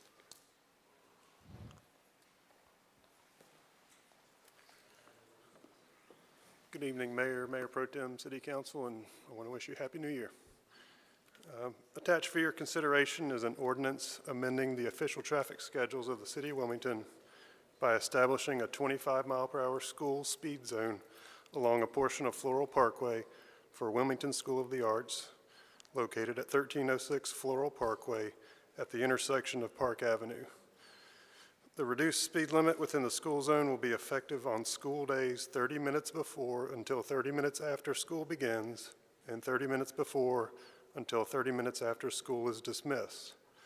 Floral Parkway is currently a 35-mile-per-hour city-maintained roadway, while Park Avenue is also city-maintained with a posted speed limit of 25 miles per hour. Wilmington School of the Arts is a public charter school, and the North Carolina General Statutes allows a city to set lower speed limits than otherwise designated for areas near or adjacent to a public, private, or parochial school. The Wilmington School of the Arts formally requested a school zone designation and a reduction in the school speed limit in order to address a variety of safety concerns observed in the vicinity of the school property. Based upon the information provided, staff made the determination that the criteria has been met to recommend a reduction in the regulatory speed limit within the school zone during the periods surrounding the beginning and dismissal of school times. If this ordinance is approved, the appropriate signs will be installed as designated on attachment 1, and I'm available to answer any questions. Sorry, we have a question, Mr. Reinbark. Mr. Reinbark? When the apartments on Park Avenue are completed, I would hope that the city would give some serious consideration to making this intersection at Floral Parkway and Park Avenue a four-way stop. I know we've had to go out and put some enhanced signing up because there's been a number of, people assuming that Floral Parkway traffic is going to stop or trying to get across. It's pretty well traveled. The other end, you've got the stoplight at Independence. So I think the apartments will probably be coming online sometime, maybe the third quarter of this year. So in the meantime, if that whatever studies have to be done, we could get that behind us. So if it does meet the warrants, we could apply for at least a minimum four-way stop. And that was, I'm glad you brought that up. That was mentioned by the school. They requested that analysis. Yes, sir. When we went out there to take the traffic count to do that study, we noticed Park Avenue's closed some days. It's not, not closed some days. So we feel like the normal traffic pattern is not established out there. But after those apartments come online, there's going to be more traffic in the area. And it would. You mean the Park Avenue was closed due to the construction? Construction, Right, yeah. So that would have lowered the traffic counts dramatically. So we wanted to make sure the apartments were online, make sure normal, traffic gets to their normal pattern to make a good determination on that intersection. Thank you, sir. Yep. Okay. Anybody else? Okay. All right. We have a motion to approve by Councilmember Anderson, second by Mayor Pro Tem Haynes. Discussion. All in favor of that motion, please indicate by saying aye. Any opposed? That item passes unanimously on first reading. Is there a motion to waive second reading? Motion made by Councilmember Rivenbark, second by Councilmember Waddell. Discussion. All in favor of that motion, please indicate by saying aye. Any opposed? The item passes unanimously on first as well as second reading. That brings us to our next item of business, which is item 02, which is an ordinance making supplemental appropriation for the purchase of crisis negotiation and extended investigation equipment and for a factory upgrade of the bomb truck utilizing $97,000 of North Carolina drug tax revenue. This time I'd like to recognize the city manager, Mr. Cottle. Mr. Cottle. Thank you, Mr. Mayor. Assistant Police Chief David Euler will overview this item. On a little lighter note, we'll let you know that the city manager's office is all in favor of bomb disposal and investigating items after the threat that occurred last week. So is the mayor's office and so is the council members. Good evening. So the Wilmington Police Department is requesting the use of $97,000 of the NC drug tax revenue for three separate projects. The first would be $33,000 to update our crisis negotiation equipment. Some of the equipment they're using is very old and outdated. The second would be $22,000 to purchase tools and equipment needed for extended investigations. We found out during our last ones that we were lacking severely in that, and to also upfit our new logistic truck and buy racking and shelves for storing this new equipment in a safe and efficient manner. The last remaining $42,000 will be used for preventive inspection and factory upgrade to our bomb truck, which was purchased in 2012 and has not been upgraded since then. Okay. Any questions for our deputy chief? Okay. Thank you, sir. What are the wishes of council in respect to the ordinance? We have a motion to approve by Mayor Pro Tem Haynes, second by Councilmember Waddell. Discussion. All in favor of that motion, please indicate by saying aye. Any opposed? The item passes unanimously on first reading. Is there a motion to waive second reading? Motion made by Councilmember Waddell, second by Councilmember Rivenbark. Discussion. All in favor of that motion, please indicate by saying aye. Aye. Any opposed? That item passes unanimously on first as well as second reading. That brings us to our next item of business, which is item 03, which is an ordinance making supplemental appropriation in the amount of $3,500 to the Special Purpose Fund for site work and other improvements in preparation for the installation of artwork in Riverfront Park. At this time, I'd like to recognize the city manager, Mr. Cottle. Mr. Cottle. Thank you, Mr. Mayor. Parks, Landscape, and Forestry Superintendent Ron McMillan will overview this item for us. Okay.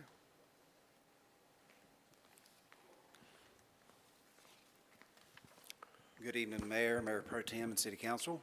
The item for your consideration tonight is an ordinance appropriating a $3,500 grant award from the Cape Fear Garden Club, CFGC, Beautification Endowment Fund to the Special Purpose Fund.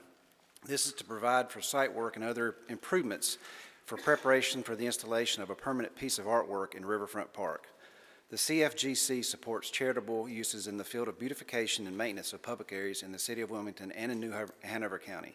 This project provides additional investment and continues the city's partnership with the CFGC to design, build, and maintain a section of the East Garden at Riverfront Park. The art piece will be commissioned with design approval by the City Council and will be funded by the CFGC, with the art to be installed at a later date. Inclusion of public art was the 10th priority cited in the Riverfront Park Public Input Survey, which was taken during the park master planning process. Public art was eliminated from the construction design due to a significant funding gap, so appropriation of this award will allow the city to address that eliminated portion of the project by increasing public art in Riverfront Park. The first piece of public art was installed in the park via sponsorship from the North Carolina Ports Authority and is located in the West Garden, so this installation in the East Garden will complement that piece and add to the art that is already there. I'll be happy to take any questions. Any questions, staff? Okay, thank you, sir. We have a motion to approve by, oh, no, I'm sorry, Councilman I just wanted to give a shout out to the Cape Fear Garden Club. They're the oldest garden club in North Carolina, and they continually, they may not do something for the city every year, but they do this all over our great area, and they're to be applauded for their sustainability in doing these kinds of projects everywhere. Thank you. Thank you, sir. We have a motion approved by Councilmember Barnett, second by Councilmember Spears. Discussion. All in favor of that motion, please indicate by saying aye. Any opposed? The item passes unanimously on first reading. Is there a motion to waive second reading? Motion made by Councilmember Rivenbark, second by Councilmember Waddell. Discussion. All in favor of that motion, please indicate by saying aye. Any opposed? The item passes unanimously on first as well as second reading. That brings us to our next item, which is item 04, which is an ordinance making supplemental appropriations in the amount of $3,418 of the Special Purpose Fund for the planting of azaleas along the Muni Golf Course and for the beautification of the Market Street median between 3rd and 4th Streets. Again, I'd like to recognize the City Manager, Mr. Cottle. Mr. Cottle? Mr. Mayor, Mr. McMillan will review this item as well. Okay, very good. Council, the next item for your consideration is a supplemental ordinance appropriating $3,418 grant award from the Cape Fear Garden Club to the Community Services Department. The City of Wilmington was selected as a recipient of a grant from the Cape Fear Garden Club's 2022 Azalea Garden Tour Grant, which funds reinvestment in the beautification of the community. This grant will fund $2,000 in hardscape and landscape improvements in the median at the intersection of Market and 3rd Streets. Additionally, $1,418 will be used to supplement a pre-planned azalea planting project at the municipal golf course. I would welcome any questions you have. Any questions of staff? Okay, what are the wishes of council? We have a motion approved by Councilmember Rivenbark, second by Councilmember Waddell. Discussion. All in favor of that motion, please indicate by saying aye. Aye. Any opposed? That item passes unanimously on first reading. Is there a motion to waive second reading? Motion made by Councilmember Waddell, second by Councilmember Spears. Discussion. All in favor of that motion, please indicate by saying aye. Any opposed? Item passes unanimously on first as well as second reading. That brings us to our next item, which is item 05, which is accompanied by a resolution. So I'm going to read both of them for the record. The first one is 05A, which is an ordinance making a supplemental appropriation in the amount of $2,514,313 from the Recycling and Trash Services Fund and $739,065 from the Fleet Fund for the purpose of purchasing 9 automated side-loading Packer trucks. And then the resolution would read, authorizing, which is item 05B, which is a resolution authorizing the city manager to enter into an agreement to purchase 9 Freightliner automated side-loading Packer trucks from AMAC Equipment Company Incorporated of Mebane, North Carolina, for a total cost of up to $3,253,378. At this time, I'd like to recognize our city manager, Mr. Tony Cottle. Mr. Cottle. Thank you, Mr. Mayor. Trash and Recycling Superintendent Rick Porter will overview both of these items for us.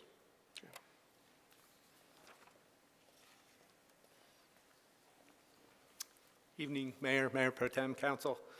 I'm presenting for your consideration an appropriation ordinance and resolution associated with the purchase of 9 recycling and trash automated side-loading Packer trucks. The purchase is to replace 9 rear-loading trucks that have reached the end of their service life. Passage of the ordinance will authorize the transfer of funding from Recycling and Trash Services Fund to the Equipment Maintenance and Replacement Fund, and passage of the resolution will authorize entering into an agreement with the MIC Equipment of Mebane, North Carolina.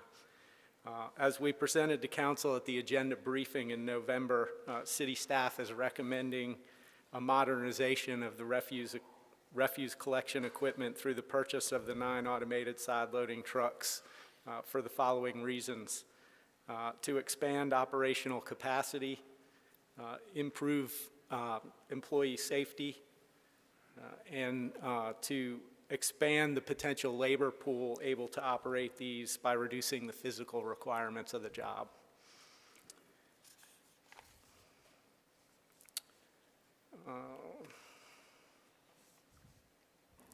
The ordinance appropriates $2,514,000, $514,313 from the RTS fund balance. and $739,065 from the fleet fund, making the full amount of $3,253,378 available for purchase. The RTS fund balance will change from 53.87% of the budget to 25.59% of the budget. The fund balance will still exceed the 15 to 20% recommended balance. Any questions? Any questions? Yeah, we have several. Mr. Waddell first, and then Mr. Barnett second. If we were to acquire these 9 trucks, how quickly would we get them, and then how quickly would they become active within our fleet?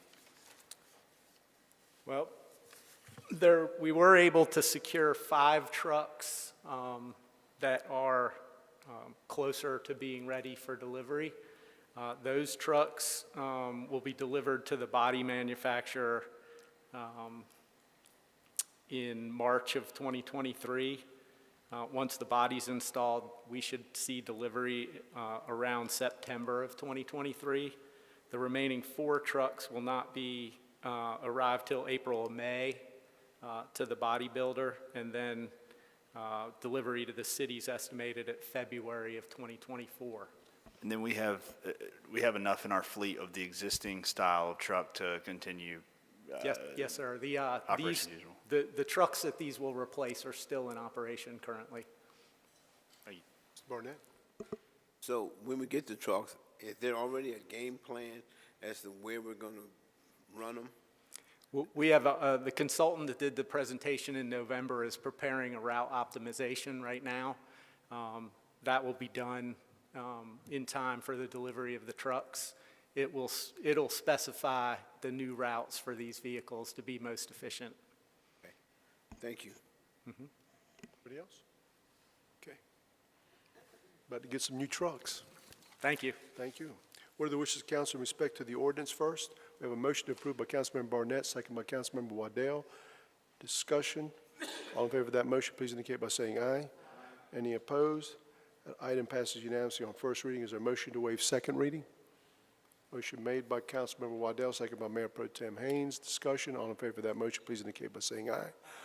Any opposed? Item passes unanimously on first and second reading. Now to the item 05B, which is the resolution. What are the wishes of council in respect to the resolution? We have a motion to approve by Councilmember Spears, second by Councilmember Barnett. Discussion. All in favor of that motion, please indicate by saying aye. Any opposed? The item passes unanimously.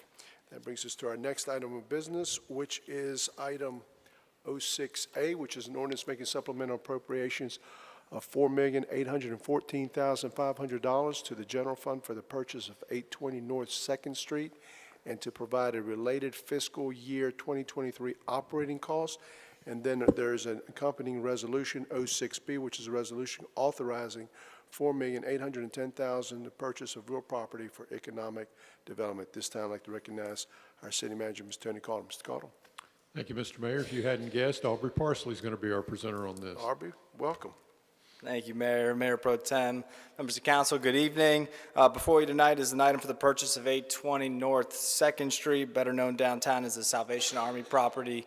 The purchase price on the property is $4.8 million. The number before you in the ordinance and resolution is slightly different than that. To account for 2 things as the items read. One of those things is to account for some operating costs for the fiscal year 2023, and there's also a small contingency in that amount for any surprises that, unexpected surprises that would come up during closing.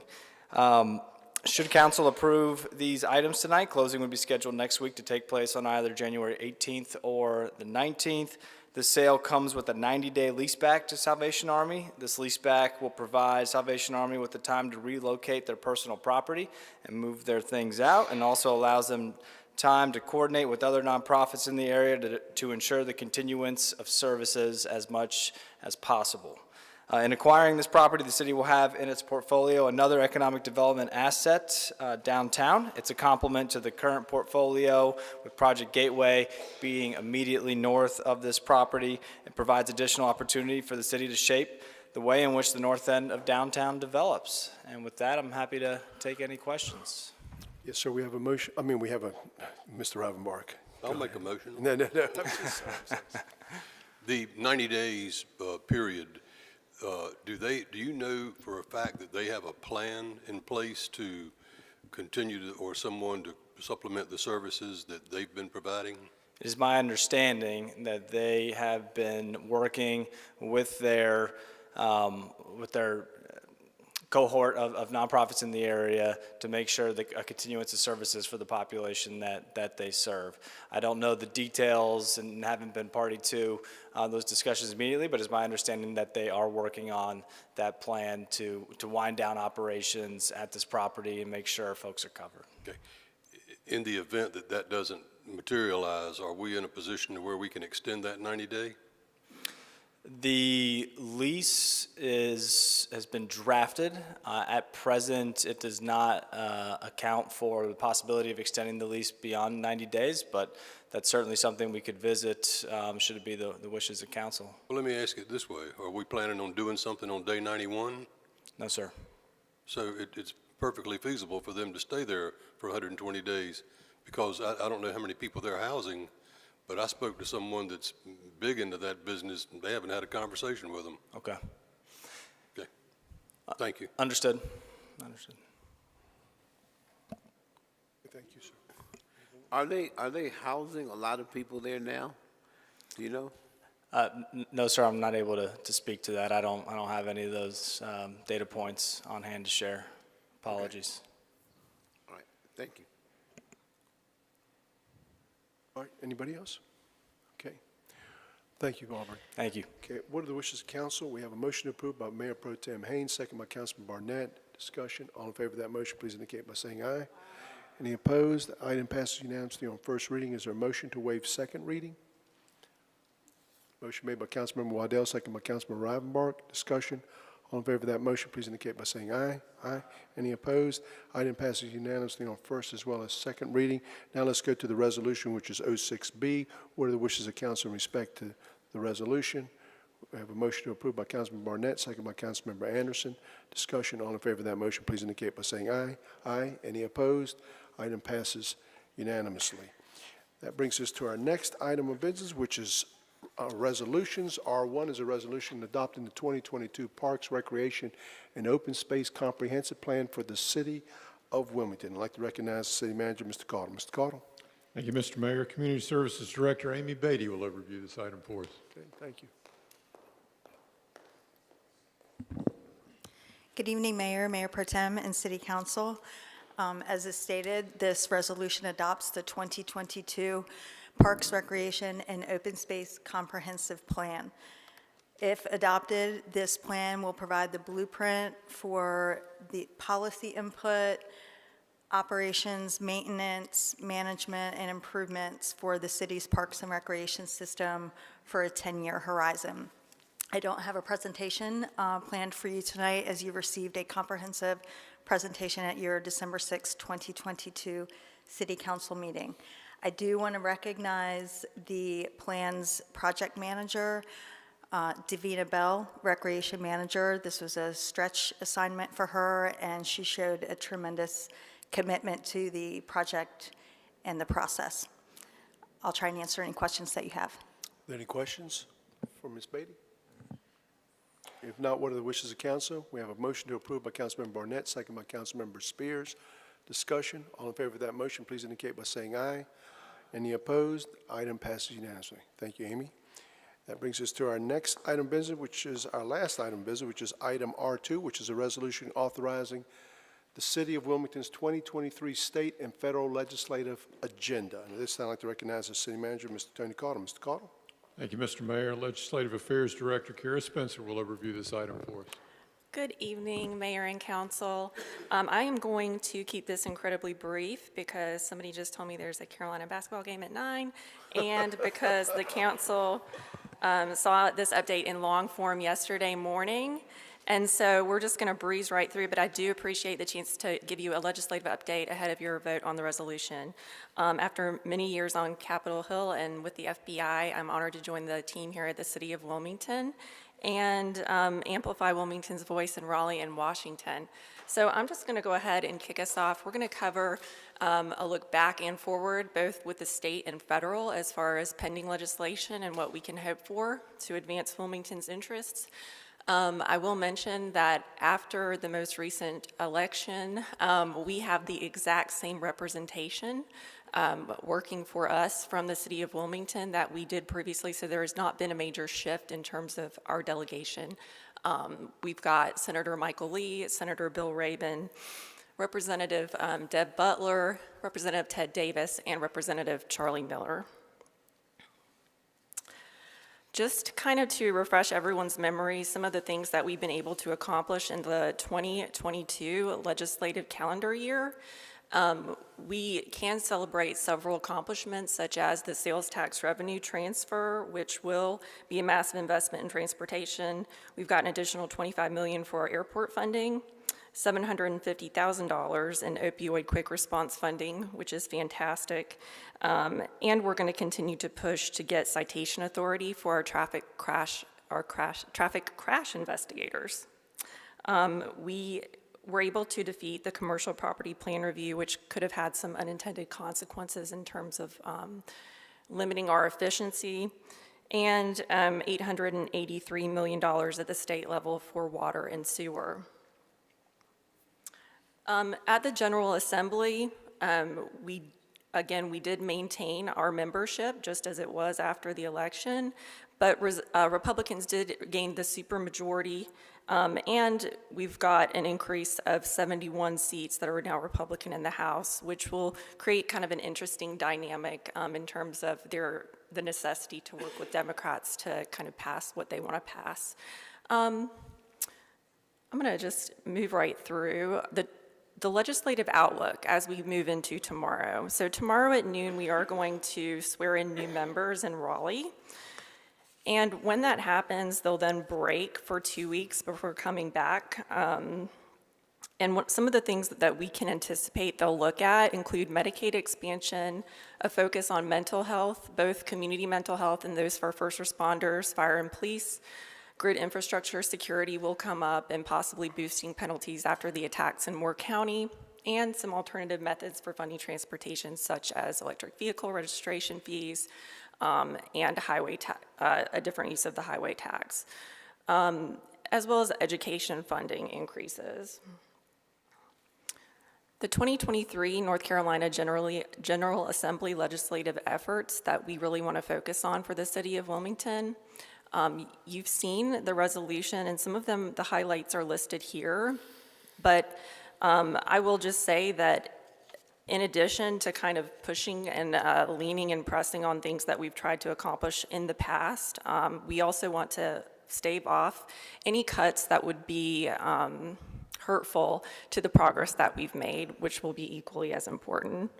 Federally, we've got Representative David Rouser, Senator Tom Tillis, and we welcome to our delegation Senator Ted Budd. If you don't know Senator Budd, he's from Advance, North Carolina in Davie County.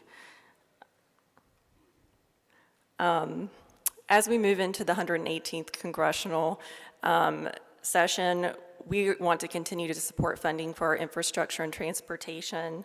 We want to increase resources for disaster recovery, especially those that are centered on post-disaster recovery and pre-disaster mitigation, so prevention as well. Support federal opioid epidemic response, things that can help us at the local level, and support affordable housing and historic preservation funding. I will just say, as a reminder, that everything we do here at Wilmington in terms of legislative affairs is partner heavy. So we're very grateful for collaborators like McGuire Woods, the North Carolina League of Municipalities, the National League of Cities, and the North Carolina Metro Mayors Coalition, of which our own mayor is vice chair. And we're going to continue to fortify Wilmington's relationships at the state and federal levels. To that end, we will be hosting our delegation here on February 10th for a legislative breakfast where we can kind of share with them our needs and desires and hear about what they've got planned for their legislative sessions. And I'll just take any questions. Are there any questions for Carol?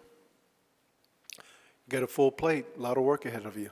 Thank Yes, you for Mayor. everything you're going to do. In your briefing, I saw something yesterday that you said that was really interesting. I forgot what it was, but I thought it was really progressive for our state to be looking at it. But I'll have to mention it to you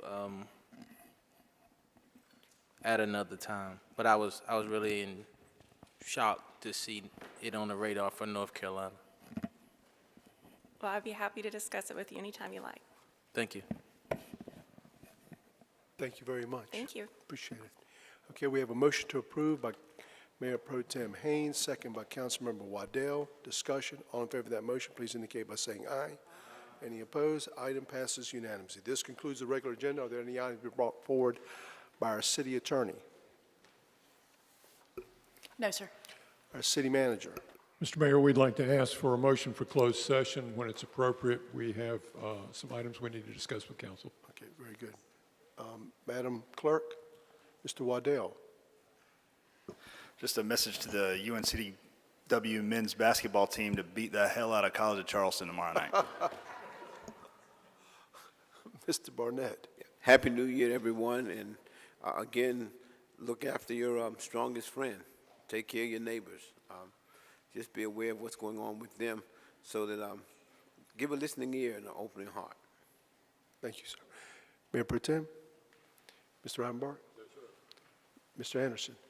Mr. Spears? Yes, sir. Happy New Year. I want to start off by saying, giving a reminder, COVID is back. COVID is back. The numbers are up. Our hospital is experiencing an uptick in numbers as it relates to COVID, and we need to be precautious. We need to protect ourselves and protect our neighbors, protect our loved ones. And I also want to mention this one little simple thing. As we oftentimes we sit in these positions and we talk about economic development, and we have a lot of people who come to us and they ask us to do things that relates to their businesses and how we can push their businesses forward. But somewhere in the last few years, the art of customer service is dissipating. It's going away. I went to a restaurant the other day and I sat down at the bar waiting to get my food before I went home, and the waitress and another patron were just having a conversation. And so I waited. And I waited. And at first I thought it was the owner of the business, so I waited and I waited. And so I kindly tapped on the bar and said, I hate to interrupt you two, but I want to make my order. But that goes a long way, and we've all acknowledged the fact that the receipts, no matter if you're taking out or sitting in, they all have the gratuity right there, and they break it down for you. So, you know, we shouldn't take that for granted. There are a lot of businesses who are not in business any longer, and we want to keep the businesses that we have here being prosperous, but please don't take your customers for granted. Agree. So I'm gonna ask for a motion for closed session, to enter into a closed session pursuant to the provisions of General Statute 143-318.11A5 in order for the City Council to, number one, instruct staff regarding the city's negotiating position concerning the possible acquisition of real property. I will also note that the closed session will be held in the city manager's conference room, and at the end of the closed session, the council will reopen its public session and adjourn from that location without returning here to council chambers. So with that, we have a motion to approve by Councilmember Waddell, second by Councilmember Rivenbark. Discussion. All in favor of that motion, please indicate by saying aye. Any opposed? That item passes unanimously, and we'll go into closed session.